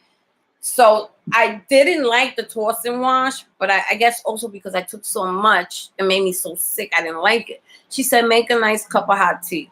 Oh my God, Pete, I was shaking and everything, shaking like a leaf, so sick. I said, this is not going to work. It didn't work. She said, you took too much. She said, you took too much. You took too much. Okay. I took too much and I didn't understand it.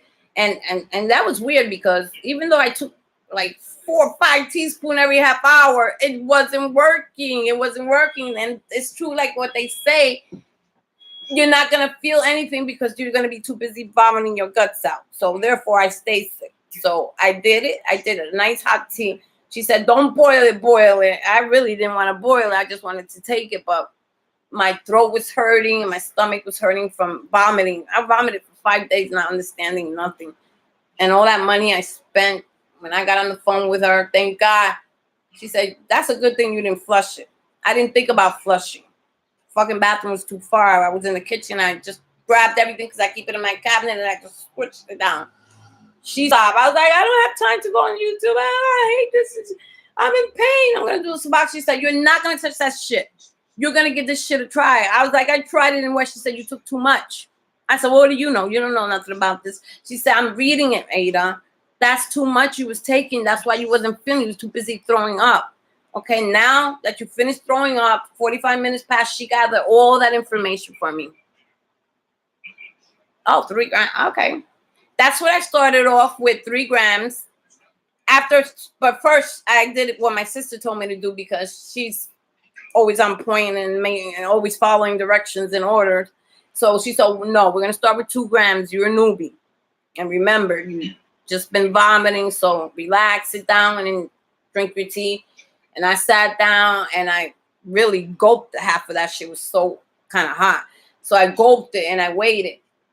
And I finished the whole tea, and she stood on the camera with me. She told me, take it easy, and she's telling me how am I feeling. I was like, I still feel sick. She said, just wait. I said, maybe I need a little bit more. She said, no, you need to wait. You will find out if you need more. Once the withdrawal continue after 30 minutes, then you might need a little bit more. So I waited, and then, wow, all of a sudden, I started feeling really, really okay. Like, some of the withdrawals were stopping. I stopped shaking. I stopped feeling dizzy. Everything was just like, I think that was the first time that I actually felt maybe what they call the euphoria. I didn't know what the fuck that is anyway. I said, I don't know if it was euphoria or whatever it was. I don't know the difference. And that's the first time that I actually said, oh, wow, people are true what they say that this shit is maybe this is the euphoria I feel or whatever. She said, no, it's your first time. You're going to feel that way. And it magically, after 30 minutes, but it worked quicker than that. It took like 10, 15 minutes, and I was already nervous saying no, because I wanted instantaneous. We addicts always want what we want when we want it. We want it now. So I wanted that thing to work now. She said, then she told me about potentiators and stuff like that. I noticed that when I drink it with grapefruit juice or some other juice, I forgot. Maybe I'll remember, tell you later. It was actually stretching the kratom, and I was taking, instead of 3 to 4 cups a day, it was actually making it come down to 3 and 2, because first I started every 4 hours, and then when she showed me Ada this stuff that can make the kratom last longer, so you could take less of it, and I bought the juice and everything, and Lord and behold, it worked. That's when I started doing the toss and wash, when I added the potentiators. And yes, 4 cups turned into 3 and eventually turned into 2. As the weeks went by, it was getting better and better. So it was less of the kratom that I had to take. And before I knew it, she said minimum 5 to 6 weeks. She said, make sure 5 to 6 weeks. And I did it 5 weeks. I woke up one morning. I said, I feel really, really good. She was like, don't do anything. I said, no, I need it. And she said, are you sick? I was like, no. So what are you going to take it for? I said, because I don't want to get sick. She said, no, you wait a little while. I waited the whole day and didn't get sick. I waited the second day, didn't get sick. I didn't get sick, nothing. I think it was over. I was done. Oh, wow. Wow, that's a lot. That's a lot, P. I mean, I think so. I mean, well, not really, because I did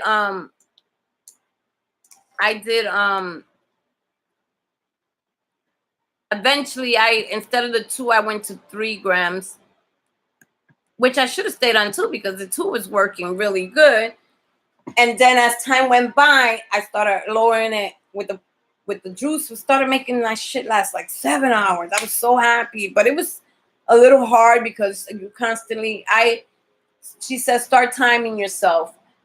See what time you get sick. Okay, you took it at this time. Wait till you get sick so that you'll know when to take it. Bang, I waited. I said, I don't want to wait till I get sick. Why should I go? She said, so you'll know. You'll know what time and how long. You're going to avoid all that. when I found out how long it took for me, you know, to start getting sick, and then a half an hour before or an hour before the sickness would come, I would take it, and it was working just fine. So when I woke up that one morning, something told me don't take it. I woke up fine. I didn't feel sick or anything. She said you have to experiment. You have to. It's the 5th week now. You have to stop and see where you're at. She said wait it out, and I waited it out. If she wouldn't tell me that, I would have probably kept going, not knowing, you know, that I was okay. And then I said, Rose, it's 3 days. I haven't been sick. Oh, then she said, you're good. No more. But then what do? After 5 days, I'm up there in Mount Gorge where you can see snow and mountains. She lives in a beautiful area. And I'm sitting there, and all of a sudden I woke up like a heavy truck hit me. Lucky that I still had that mentality that I don't want to get sick. So I had Mangda with me, and white Mangda or something like that, which is supposed to be for low energy. I bought some of that just in case, because they said afterwards you feel low energy, which wasn't what I was feeling, which was true. But what I was going through was post-acute withdrawal, and I didn't know that neither. So I said, oh my gosh, I feel like a truck ran me over. So once again, my sister gets on the computer. She said, what you're going through is post-acute withdrawal, which happens. It took a week after feeling so good. I thought it was all over. The pause came. Whoa, that was rough, Pete. Pete, that was rough. It was rough, but it was all worth it. And like I said, I would withdraw from Kratom with anything except the benzo. It doesn't work. It's a shame because in the group that I am, we're not supposed to talk about Kratom because that's not the place for it. There's other places for it. We can't talk about selling or using it because that's not what it is for. People what they're going through. They don't give medical advice. Make sure that it's about you, not you trying to give medical, because people ask what they take, what makes them feel good, but not everything's for everybody. So you got to be careful what you say. Listen, I can't believe that you did it, and you give me hope. You gave me hope today. You really did. I really needed that. But I do understand, like, that's why I asked you, how did you ever try to get off? And you said you did. I was great. And you said 10 days. That was great. So then I asked you about how long would the other thing take. And when you told me that, I was like, wow, you had it. You had it. But guess what? I'm not going to say, oh, you fucked up. No, that's our way of thinking. That's how we are.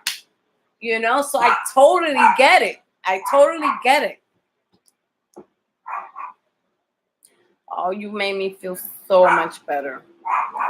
I really feel so much better. You made me understand. It's not the possibilities anymore. It is what it is. And I was mixed up, and I was very shaky. I was about to call the heroin guy. I was about to just cut it in because I was like, I'm not understanding. I'm on my 5th day, but I should have known better. I went through this, but this felt different. It felt like something, my body was asking for something. It wasn't the Klonopin. I'm not in Klonopin withdrawal. Thank God for that. That's why I know I don't need another one. But like you say, I'm on other things. So that's a possibility. Thought about it, but I said, hell no, that's impossible. But when you really sit down and think about it, it's making a whole lot of sense. Now I can put it together. Now I'm understanding what it is that I'm going through. And it's kind of fucked up, yo, because, doing the Kratom and that other stuff, and what I read about it, people say they go through months of it. I don't know, but I will tell you this one thing. I will not do any more than my 2 milligrams. I will not up it. My doctor, you said you could do whatever you want with them, but you will not get another benzo from me. He said, I can't believe you did 6. I said, I thought I was on clonidine. He said, I gave you that one time because I noticed your pressure was out of whack sometimes. So he said, and you notice I only gave you 1 prescription. I don't even think it was fucking 30 in them. I think it was like 14. He said once it stabilizes, that was it. It wasn't a thing that I was constantly going to take. It was like sometime I got greedy with my fucking Suboxone and would fucking dog them all the time. Or sometime I would get half of them to my girlfriend. And I had people buying them from me too. And since I would only do one and wait 3 days and then do it again, I was always had so much left and I sold. So when I guess I was going through withdrawal, and every time I went in, my blood pressure kept rising. So he was like, I'm going to do this for 14 days, but are you taking your meds? So now they test to make sure you have like the right amount or whatever. So thanks, Pete, so much. You made my day.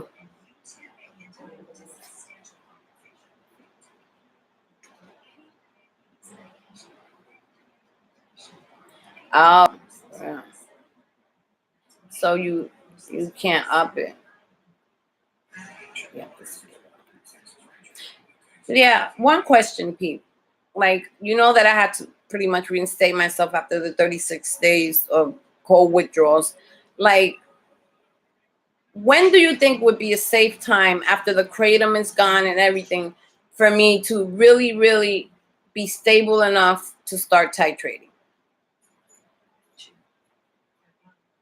Oh, I'm glad I helped you in whatever I can, but I was kind of sobbing, so I don't know how much help I can be. But today was a good one. I'm glad I came. I'm glad because I came on earlier and you didn't respond. So I'm like, Ada, people work. So when I got on and when I saw you, I was kind of glad. I was really glad. You know, I ain't trying to be religious or nothing, but people put people in your way for a reason, and there's a reason. And I'm so glad you subscribed to me because I really needed somebody to talk to. I was thinking some bad shit.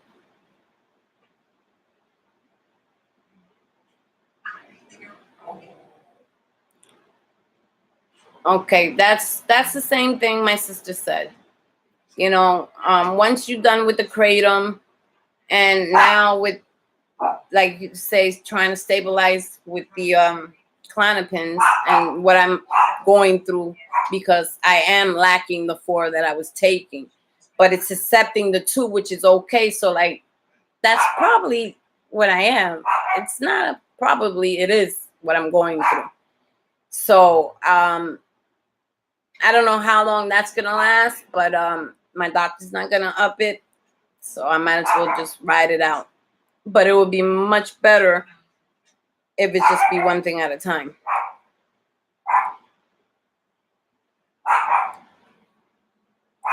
Yeah.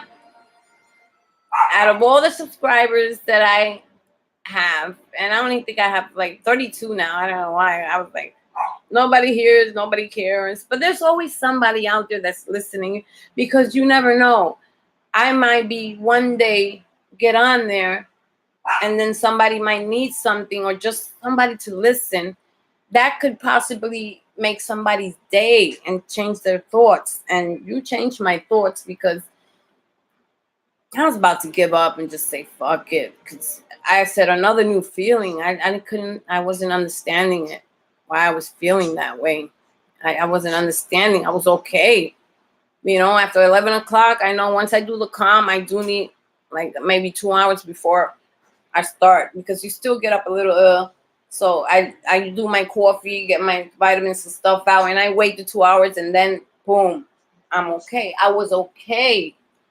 Okay, I wasn't the greatest, but something came out of me so quickly, it confused me. And I said, let me see if my friend Pete's on, because he always listens to me. You don't even know what you have done for me today. You don't even know. You put things into perspective for me. So now I understand what it is that I'm going through. But it's still going to be a battle. How long it will last, I don't know. I ain't going to say I don't care, because why bother to say I don't care? It is what it is. I have to go through it. So eventually, like I said, like it took 7 to 10 days for me to get off the the kratom when I was totally fine, but then I had the problem with the Klonopin, which I thought was the opiate, so it came back. It was all crazy shit, but it wasn't that. And I didn't tell my doctor I was on kratom anyway, but it was the Klonopin. That's when I figured out. I talked to him, and he asked me why from a point five. I gave you low doses. Why are you going through this? And I told him I mistakenly took it for something else. He said, "What was you doing?" I said, what I'm doing, you know, you're not gonna, doctors don't accept that kratom thing. They don't even want to hear it. They don't even want to hear the manual.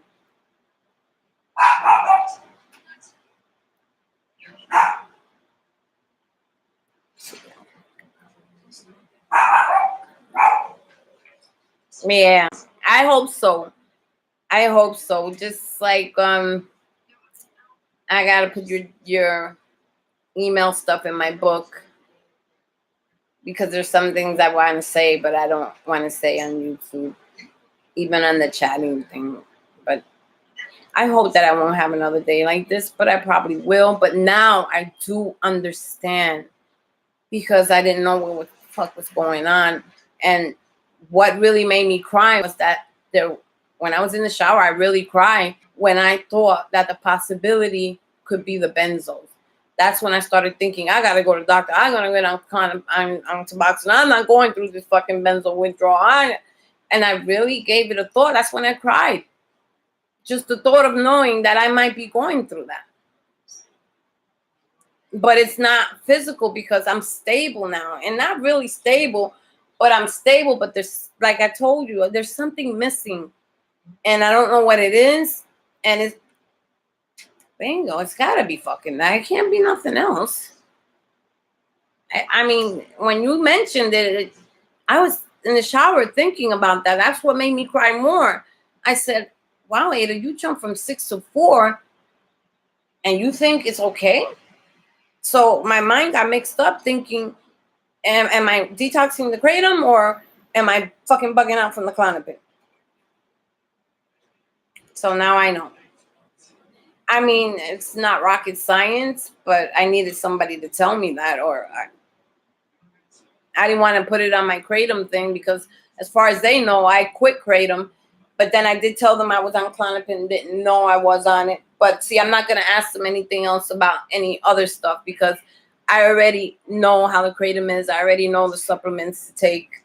So it's like my second time around. So there's no need for me. But they were like not disappointed in me, because they don't do that. They don't make you feel bad. If they see comments there that make you feel bad, they get you out. They get you out. They're not there for you. Oh, you crazy. You took 6 grams. What in the world? No. I saw a person say they took 1 kilo.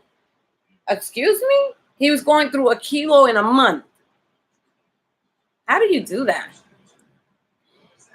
I mean, because they do say at some point, like, try to switch up strains. I don't believe in that anyway, because I believe no matter what you take, there's going to be repercussions anyway. But it is good to mix. But can you imagine 1 kilo a month? That person said they felt like they was withdrawing from heroin or straight cold methadone. And, you know, if you go and say that on another group, they'll bash you, because these people, I love kratom, which is okay. I love kratom too. It has his benefits for it. There's a place for everything, Pete, right? There's a place for everything. No, they don't want to hear the negative thing. That's why when that person came on my comment thing, he upset my whole morning when he said I'm messing up the reputation, and why don't I be 100% real, and all you want to do is get high off it. I was like, are you fucking serious? Boy, I don't know if you saw the video. I went off on him, but not cursed him. But I'm like, if you get on my page, or I don't know if he even subscribes to me or whatever, but he made that comment. I was like, how dare you say? I'm not bashing kratom. I'm only saying what it's doing, what it has done. But to say I'm bashing kratom and then said I have the nerve to, oh, you just want to get high. I said, you fucking, like, serious? You can't get high off of kratom. I felt the first euphoria the first time. I was a first time user, but in the beginning, like I told you, Pete, I didn't understand it. I didn't know how to take it. So finally, when my sister instructed me how to take it, that was the first time I've ever felt what everybody was talking about. But no, I didn't look for that in the second or third cup. People still try to, like an addiction. When you first smoke crack, you'd be like, oh my God, that second hit will never be the first hit. Same thing with the kratom. So my sister said, only use it to get off of it, and that was it. Then I asked the girl who introduced me to it, when that fatigue thing hit like a bomb, I didn't know what the fuck. Then my sister told me what I was going through, and she recommended whites and golds and all that. Yeah, nothing like that. Can't catch the first one. Can't catch it. Can't. Not even 399, but something like they say, little goes a long way. I couldn't catch it, Pete. So that's why I was like, it wasn't a high I was trying to catch. It was just like that first cup. Like people say in my group, oh, it's beautiful. In the beginning, it's you're on a honeymoon phase. It's the drug that they say they loved and hate. That love turned into hate. But you can't blame the plant, because you have to be responsible, just like with everything we take, responsibility. And maybe some of them are addicts, and like, people that are addicts or an addiction, that's the way it goes. Our mentality are way different. We run in different circles. This here is a bug out. That's why they say it's hard to stay clean. It is. I've been clean for 13 years. Off of heroin, crack. That's it. It was heroin, crack. I never did the crack unless I had the heroin. Crack was not my first stuff. Never. I would do the crack after the heroin. Other than that, I don't touch that. Yeah, that's what they say. Chasing the dragon. That dragon gets you that first thing. That goes together with Chinese, right? Chasing the dragon. Yeah, 13 years. The only thing that I'm on right now is prescription drugs. Isn't that something? You stay clean for 13 years. You go to your doctor. You don't tell him you don't feel good, because right away he takes out his notepad, and he wasn't honest with me. But see, I had a responsibility to myself, which I neglected. Read what you take.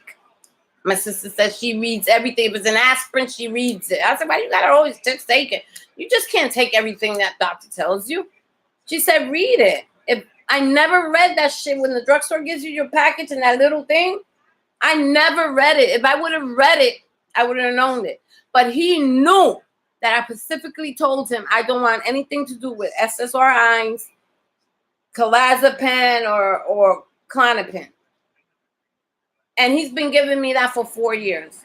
He said, in 4 years, you gave me a couple of urines with benzo, but they weren't very high. So that's why I don't understand. Why are you fucking bugging out like this? I said, I thought it was clonidine. I was using it to get off of this thing. He was like, what? But see, that was after the 36 days or whatever. And then I told him, so he says, he said, you should have one. And I did have a bottle. I suffered, and the bottle was still there. But there was a reason for everything, Pete, because that was the day that I found out that I was on Klonopin when I was trying to get off the kratom. That's why I said, well, how am I going backwards when I started feeling so good? So I thought it was pause, but that pause was really physical. I was like, why is this pause hitting me like this? It got worse. It got worse. It got worse. I told my kratom group, they was like, something else is up. Something's up. You did this. They even told me 5 weeks at 3 grams, 4 to 3 cups a day. You're not going to have it hard, but it's just a difficult mind thing. And it is, Pete. It is. Yeah, they are. But I'll tell you one thing. I've heard of stories. That's why I scared him when I told the doctor, he said, you got to go back on it. I didn't know that you took yourself off of it. And he said, I didn't know you was taking 6. And then I told him the whole story. And then he was like, Jesus Christ. Jesus Christ. He said, why would... I said, I thought they were clonidines. He said, you gave yourself a chippy. But in reality, Pete, when I started reading that Klonopins are only meant for a short period of time, just like Suboxone, it's a short period of time. I wasn't supposed to be on it for 4 years. I kept telling the doctor, I'm waiting for him to tell me, okay, it's time to start, detoxing. And I talked to him about it all the time. He said, just tell me when you're ready. But I'm ready. He said, okay, we'll talk next month. Next month come, all I see him for 5 minutes. I go in at 9, I'm out on 9:05. Bye, see you next month. There was times he would just bring it, just ship it off to the how you call it? To the drugstore without me even going in. But I always gave clean urines for 4 years. He said, I couldn't believe it. He said, I'm going to show you when I went in there, when I was bugging the fuck out and I didn't know what the fuck was going on. He said, you've been on Clonopin for 4 years. I said, no, you're lying. I said, you're lying. I told you I didn't want to be on that. He said, look. And he showed me the computer and I even cried more. He got up and shut the door. I was crying so hard.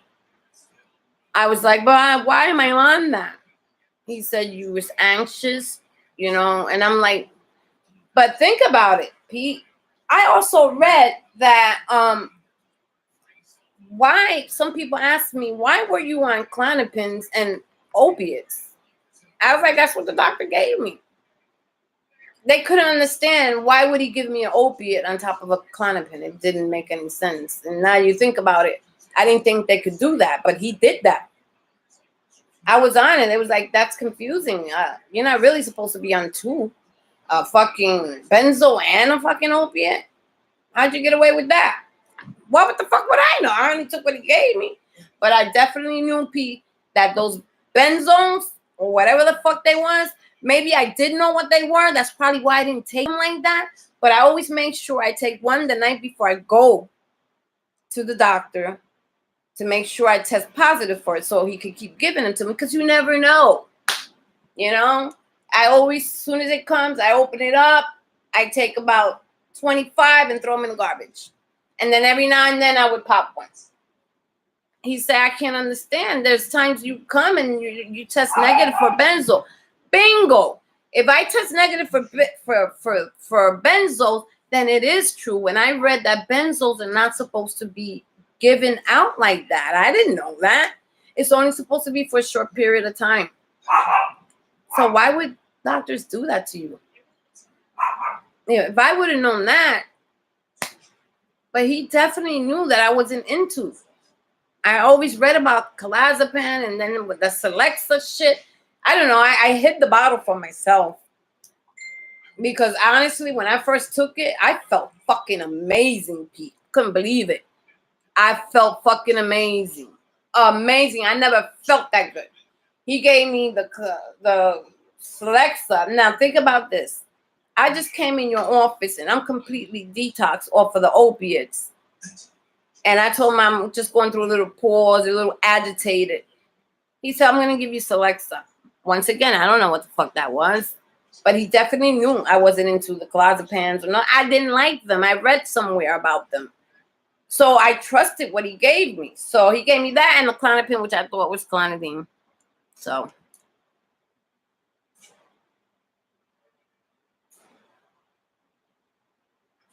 Damn!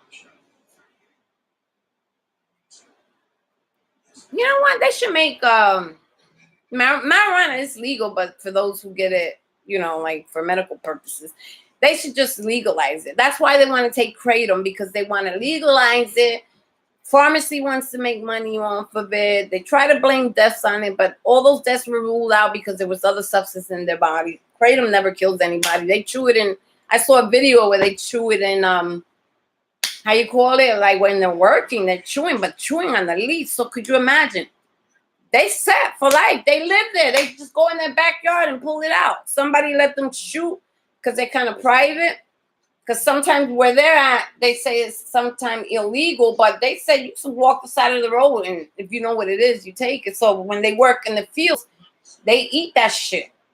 So they don't have to worry about detoxing or nothing because they've been doing it for the longest. How would they know about withdrawal? Because it's there. They don't have to worry about it. Person said, I've been doing this for 20 years. Every day I chew on a leaf at least 3 times a day. Imagine there a kilo is hardly no money, but when they ship it up here, these fucking vendors want to fucking kill you for a kilo or whatever. When sometimes they say kilo is like $5 over there because it just grows like crazy. So that's why Big Pharma wants it, because they know there's something in there, and it is. I do believe it helps people with sciatica, back problem, fibromyalgia. There's so many things that it's used for. 1 second.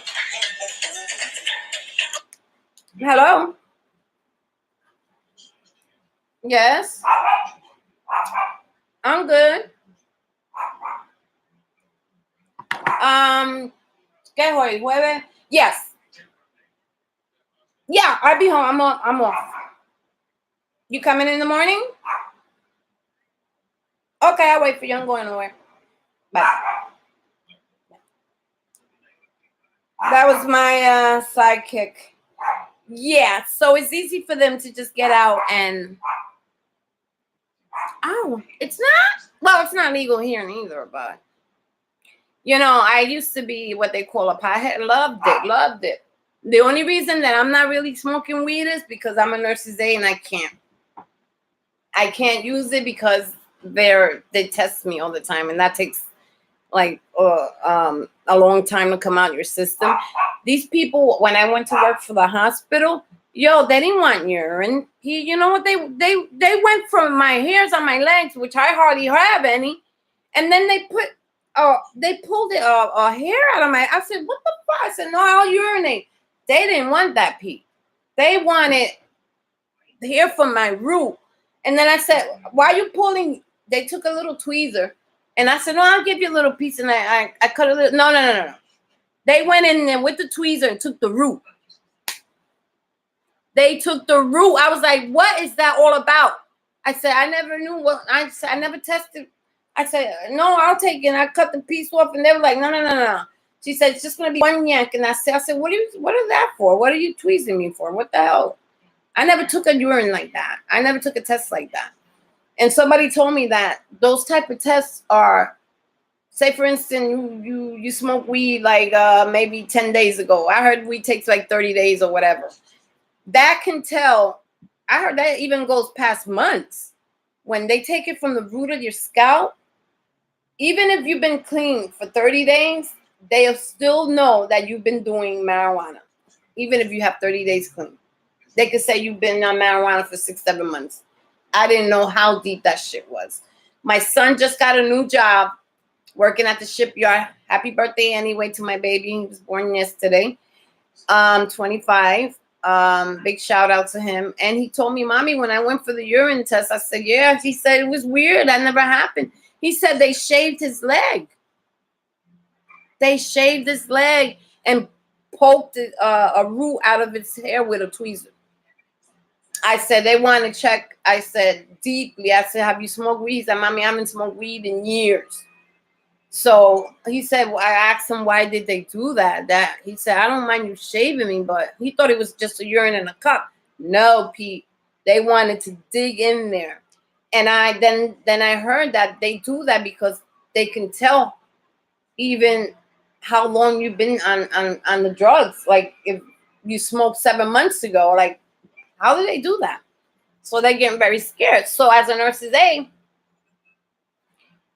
it's not like, "Oh, Ada, come in for urine on the 25th where I have 25 days to clean out." But we know that it takes a little longer. But lately, it's been 2 years, and I've noticed this time around, they always call me for urine. They don't do that anymore. I don't know why, but you never know. But honestly, I love weed, and they tell me that weed is good when you detoxing off of the kratom, that it helps you.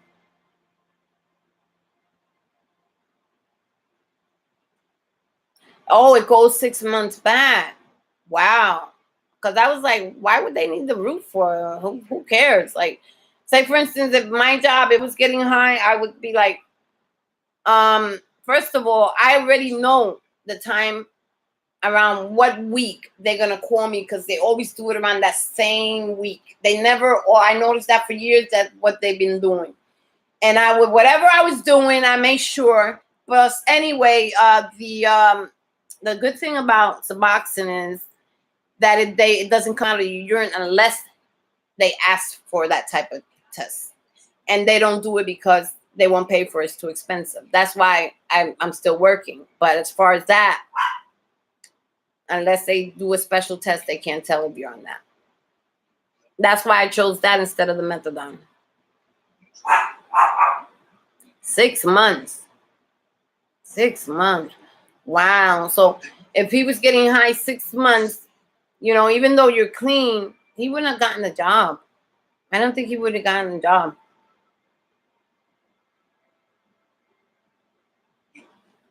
Really?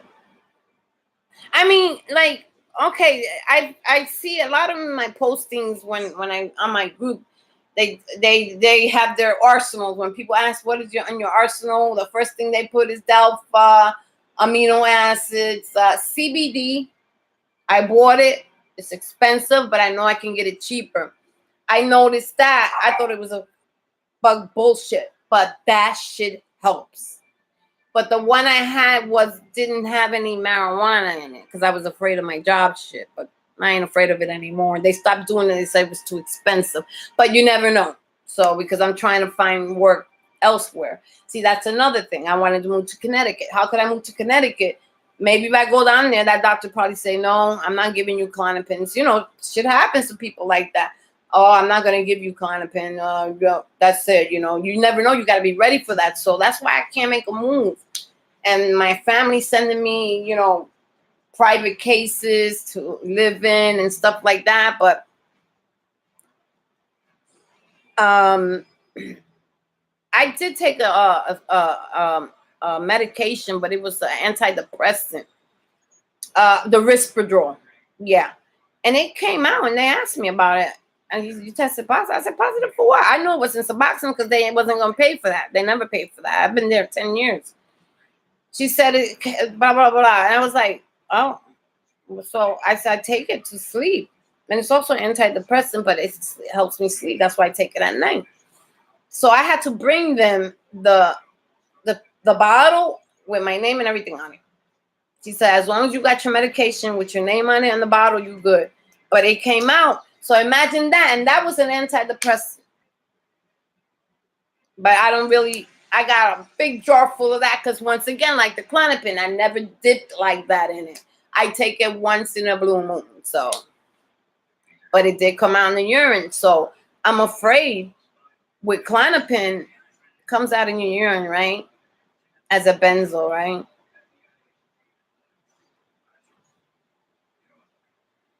What'd you think, Pete? Would I pass the urine test with a benzo?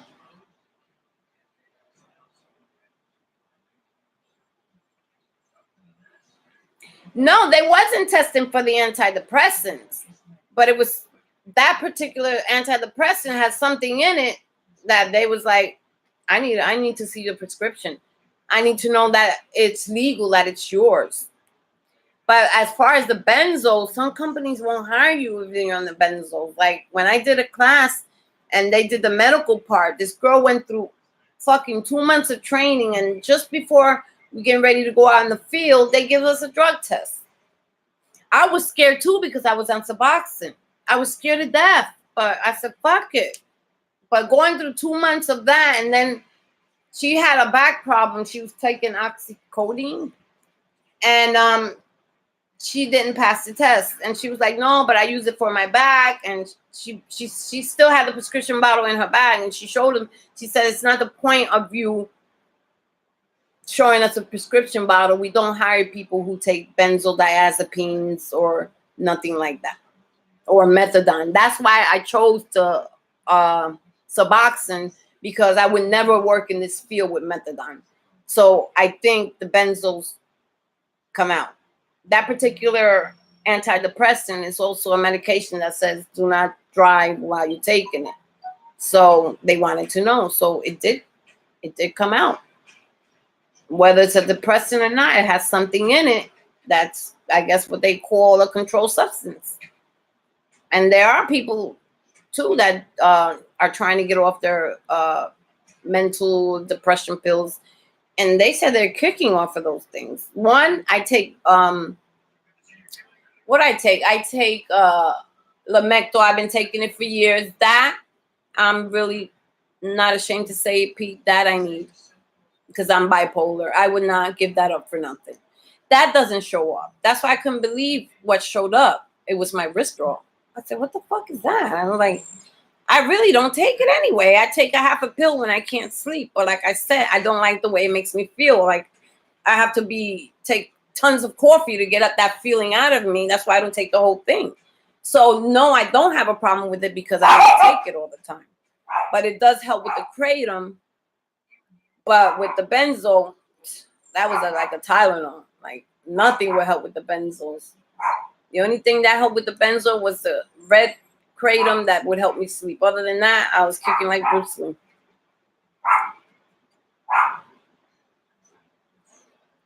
Oh, really? You think because benzo is for anxiety? That's what people tell me. Benzo's diazepam anyway, which is short for clozapam, is for anxiety. But some companies don't. But that gives me hope. So I need to be honest with them. You know, when they ask you what meds are you on, and I don't put Suboxone on it. What they don't need to know, they don't need to know. So I never put Suboxone on it. But I've heard through the doctors, people rather do this than do methadone because it doesn't show up in your blood unless they ask for a specific test. And most companies won't because it's too expensive. That's how come people still be able to work and everything because they're not on the meth. That meth, nobody wants to hire you. The poor girl cried after 2 months of intense training. She couldn't take it. And she said, it's my prescription. I take it. But they was like, nope.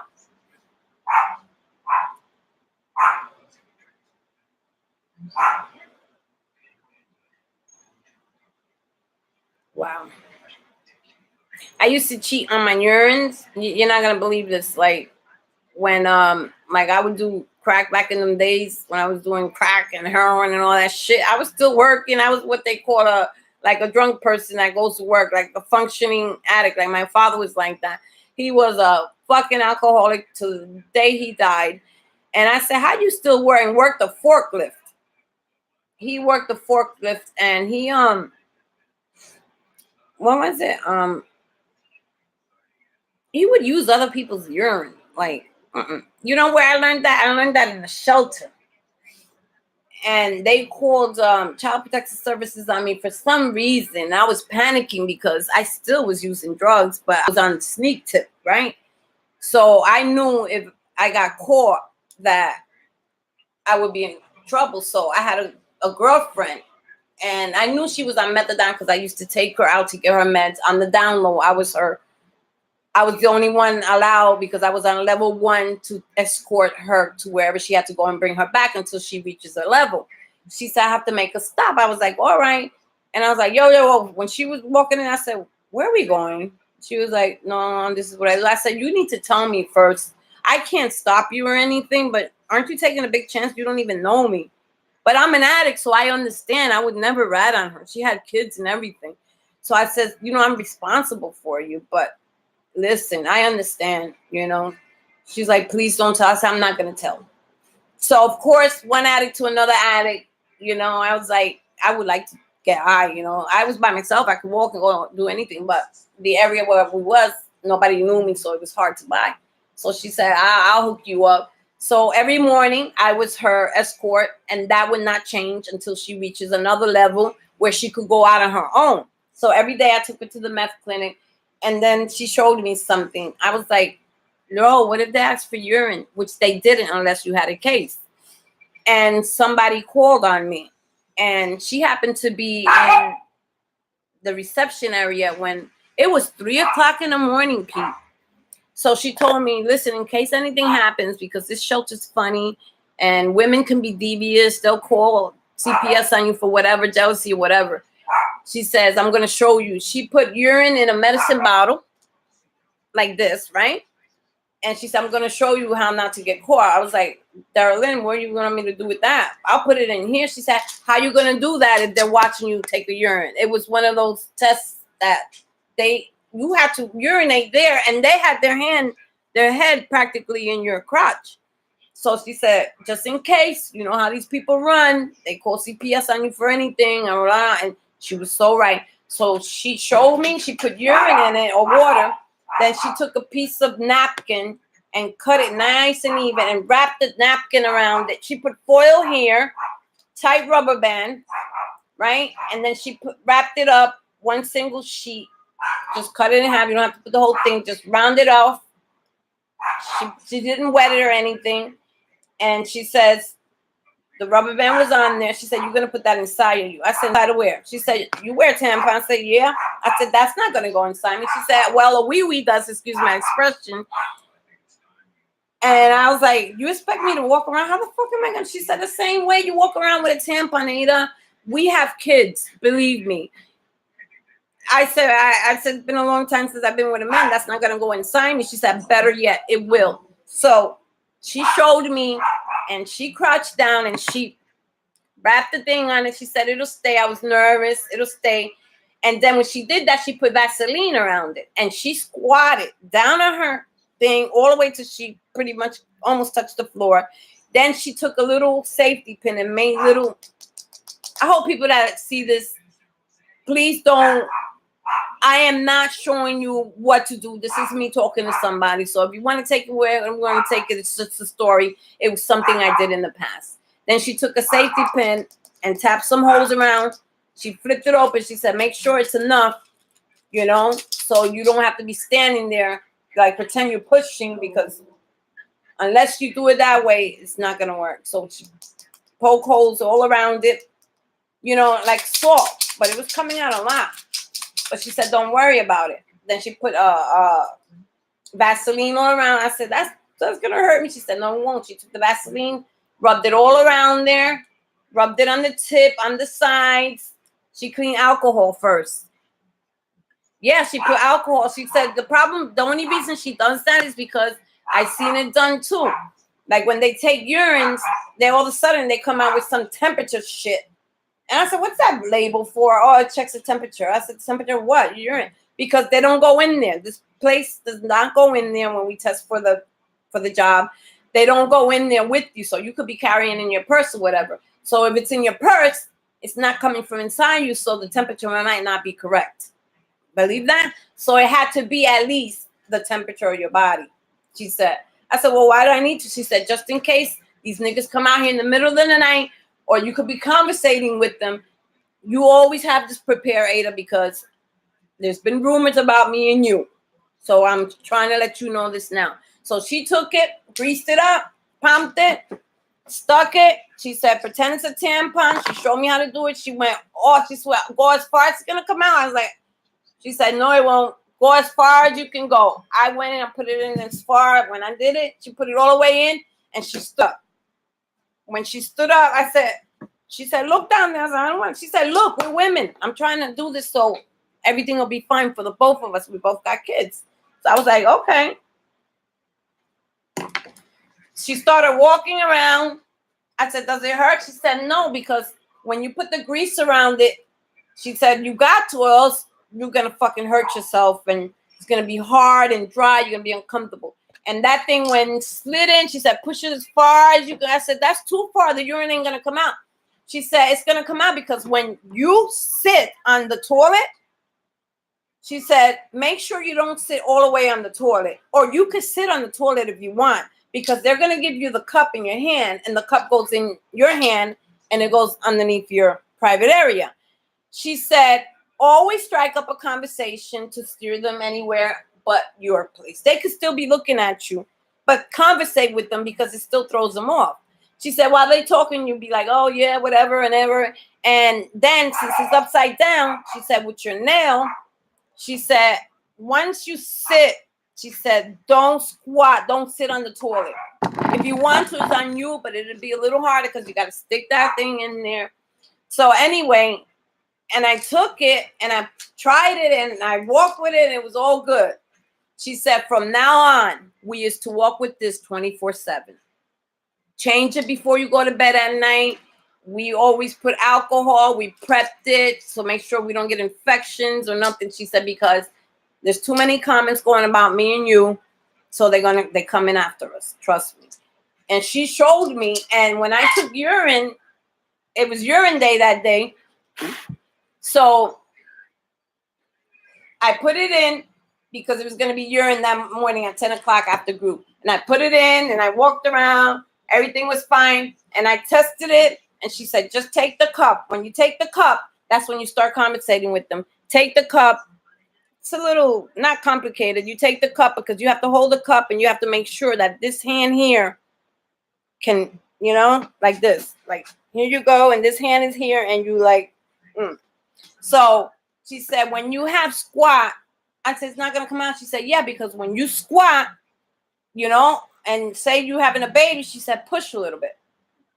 She said, when you push with Vaseline, that's going to come way down to the point where it's going to reach your, and it did that exactly. When I squatted, I pushed a little bit. I said, wait, I'm trying. She said, tell her you're trying to urinate or whatever. So I said, oh, I'm having a hard time urinating. Let me squeeze a little bit. So when I'm squeezing, the thing is coming down. She said, but you're going to know when to stop.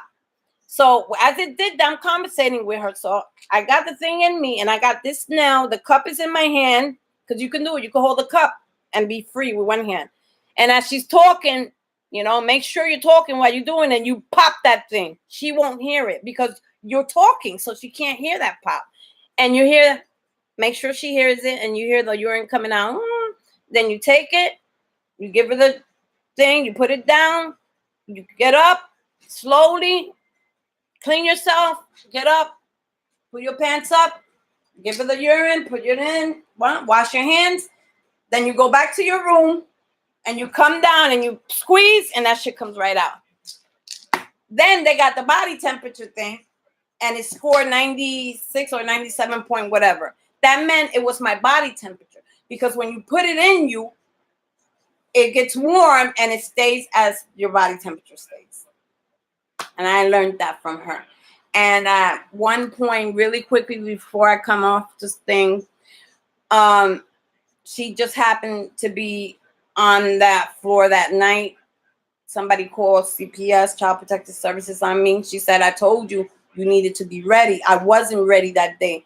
And she banged on my door. She said, it's Darylyn, it's me. I said, what's up, man? She said, they're here. I said, well, they don't want me. She said, put the shit in. She said, you got it. She said, I got a couple of bottles. She always told me never to leave that urine. If we have to switch urines every morning or whatever, but never leave it in the refrigerator. Because when these niggas came, they even went underneath my bed. In my refrigerator. She said, it's good to store your urine there, but when we're in the predicament we're at, people looking at us, we have to be careful, you know? So I was so nervous. She said, you're not prepared? I said, no. She said, how the fuck? I told you, they're downstairs. They asked for you. They want to see. I said, 3 o'clock in the morning. They can do whatever the fuck they want to do. And I'm rushing. And I had one in the fridge. She said, now take the rest of them. And she grabbed the rest of them and she ran to her room. She said, hurry up and get prepared. So I'm sitting there. I put everything inside me really quickly, greased it up, You know, they were all ready and wrapped and done. All I had to do was steer there. So while then they knocked on my door and they was like, open up, hurry up. I said, 1 minute. She said, open up right now. You know, they was like, I said, what are you, cops? No, Child Protective Services. And I said, well, put your badge underneath the door. Ma'am, this is shelter. We don't have. I said, I need you to identify yourself. So I was doing anything possible to make that warmth come on the thing. So it was already 15 minutes already before they came upstairs and all this shit and tried to get me up out of bed. So while they were searching the room, that gave my body time enough to get that temperature rolling because it was my urine because I urinated really quickly. So it was still warm. So I knew I wasn't going to have a problem. She asked me, did I have any urine in the fridge? I said, yeah. She said, it's not enough time. It's not enough time. She said, hurry up and urinate. They need that urine because if the one on the refrigerator was too good. It wasn't enough time for it to get my body warm. So I peed real quickly, did everything quickly. And then after they searched my whole house, I should have told them, you don't need to be searching, but I didn't know the laws. But when it comes to your children, you have to see you in my refrigerator, you're underneath my beds, yo. So I was wondering what they was looking for.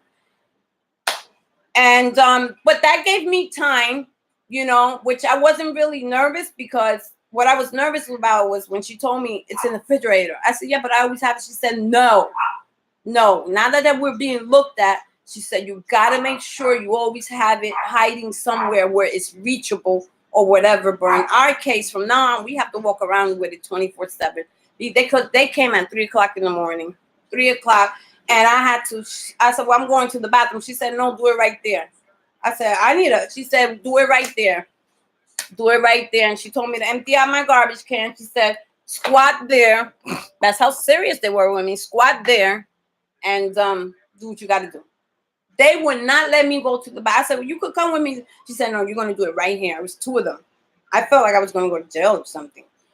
And they were so fucking ready, Pete. They even had the fucking thing to test it right then and there. I said, ain't that supposed to go to a urine place? Like, they really wanted me. Like, if we were tested positive, if I didn't have enough time if that girl was not there at that particular time, my kid was going that night.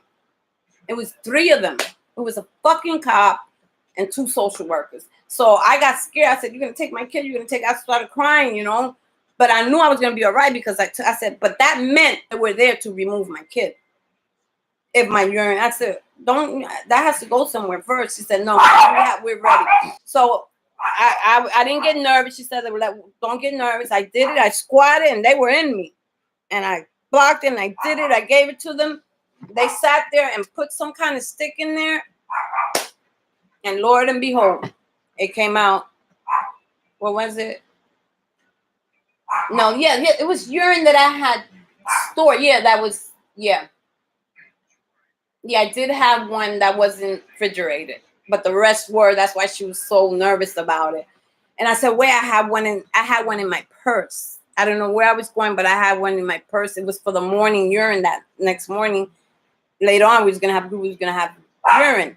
So I always took it and put it in my purse so I wouldn't have to worry about it getting warm, taking too long. Because sometimes they get funny right now, or after group. They wanted you to right then and there. So that saved my ass because I think they was gonna remove my child. So if it wasn't the part that she was up, because we was high as a kite, those were the days. If it wasn't that she happened to be, she said I was thirsty, and I saw them when they asked your name. Then she said she came all the way around the building, up the back of the steps, and stood on the steps, hearing what they were saying. They said, we have an order to come and take urine right now from Ida Martinez. Oh, let me call her downstairs. She said, no. The lady told her, no, don't call her. We're going to go upstairs. And the cop was like, yeah. So she couldn't tell them no. So it was like they didn't want me to get warned. They didn't, no warnings, don't know nothing. That was like some serious shit. They wanted me. They was like, no, you don't go get her. Don't call her to come downstairs or nothing. Like, they wanted to catch me. They wanted, and thank God, Daryl Lynn was a little mad at me. She was like, what the fuck you mean? I said, oh, wait, I have one in my purse. I have one in my purse for tomorrow morning for the test. She said, take that shit now. So it would have been worse if I had to do the one in the refrigerator because it was not going to be enough time. There was. But see, that you learn things that was the past. But now, thank God, Pete, I got 13 years. Yeah, that's hardcore. Then when I used to have to give it for the hospital, they stopped doing the how you call it, the fucking lookout or whatever. They stopped they have a name for that. People that oversee you or watch you, whatever. They stopped doing that because my urines were always coming out clean. So I got a little comfortable with that, but I kind of slowed down a lot too. So I always, before I left the house, I used to take it and put it in the middle of my bra, nice and wrapped, nothing around the bottle or anything. I just take it, put it in between my boobs, just like this bottle. I'm bugging out. And as I'm walking or going to wherever I got to go, it's getting the warmth of my body. Or I could take it, put it underneath my armpit. Wherever you're going. Then when I always made it early to my appointments after I keep it here, wherever, but I was more comfortable with it being in my breast. And they had the body temperature thing too. And it came to 96 point something. And I just had it between my breasts. But in the shelter, I kept it 24 hours inside because they were always after me. And finally, after many months, they closed my case. And it was the same girls in the shelter that would say good morning to you. Bitches are evil. I don't have girlfriends, by the way. Maybe one or two, and one girl, Destiny, that's on my thing. She's great help. You've been a great help to me today. Really, Pete. You put a smile on my face. You made me feel better. I now I understand what it is that I'm going through.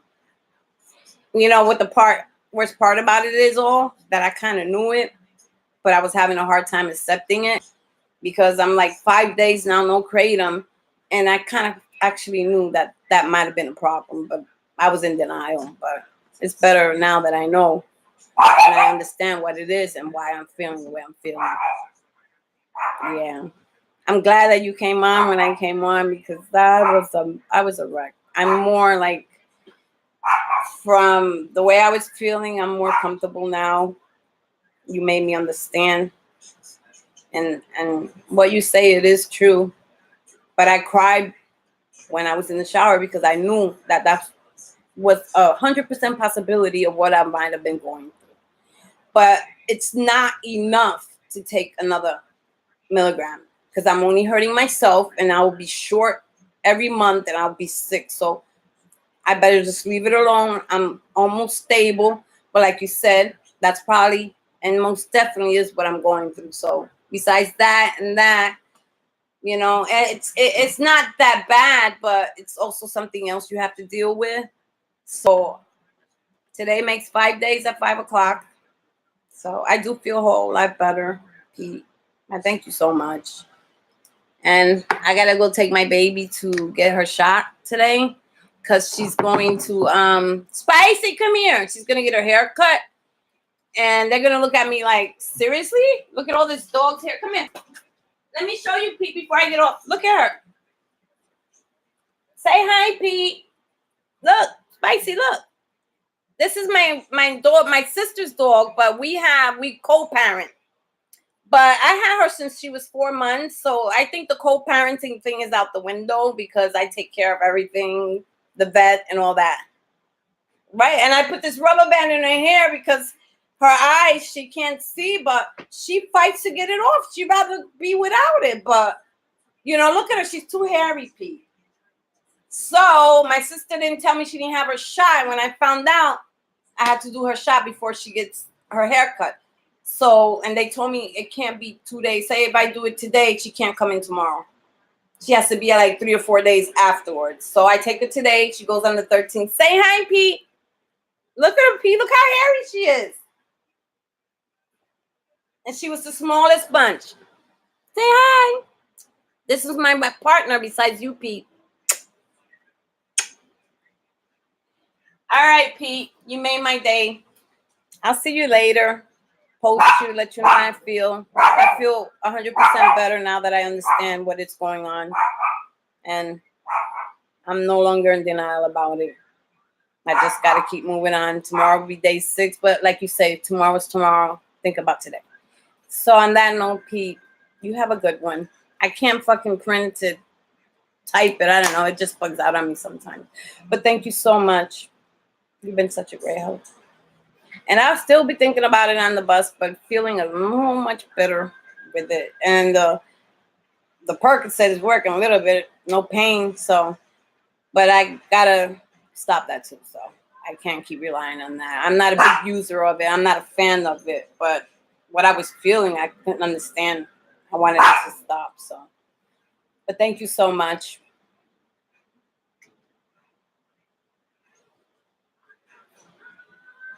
I'll be on later on tonight after I get home, or give you a little time for yourself.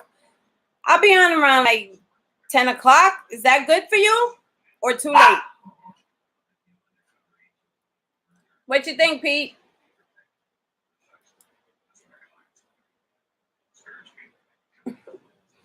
Okay. Okay, so then I'll bring you up at 10, okay? You have a good one, and thank you so much. Thanks. I needed that. I needed a friend, and you are a friend. And I'll see you later, sweetie. Have a good day. Stay hydrated. Bye-bye.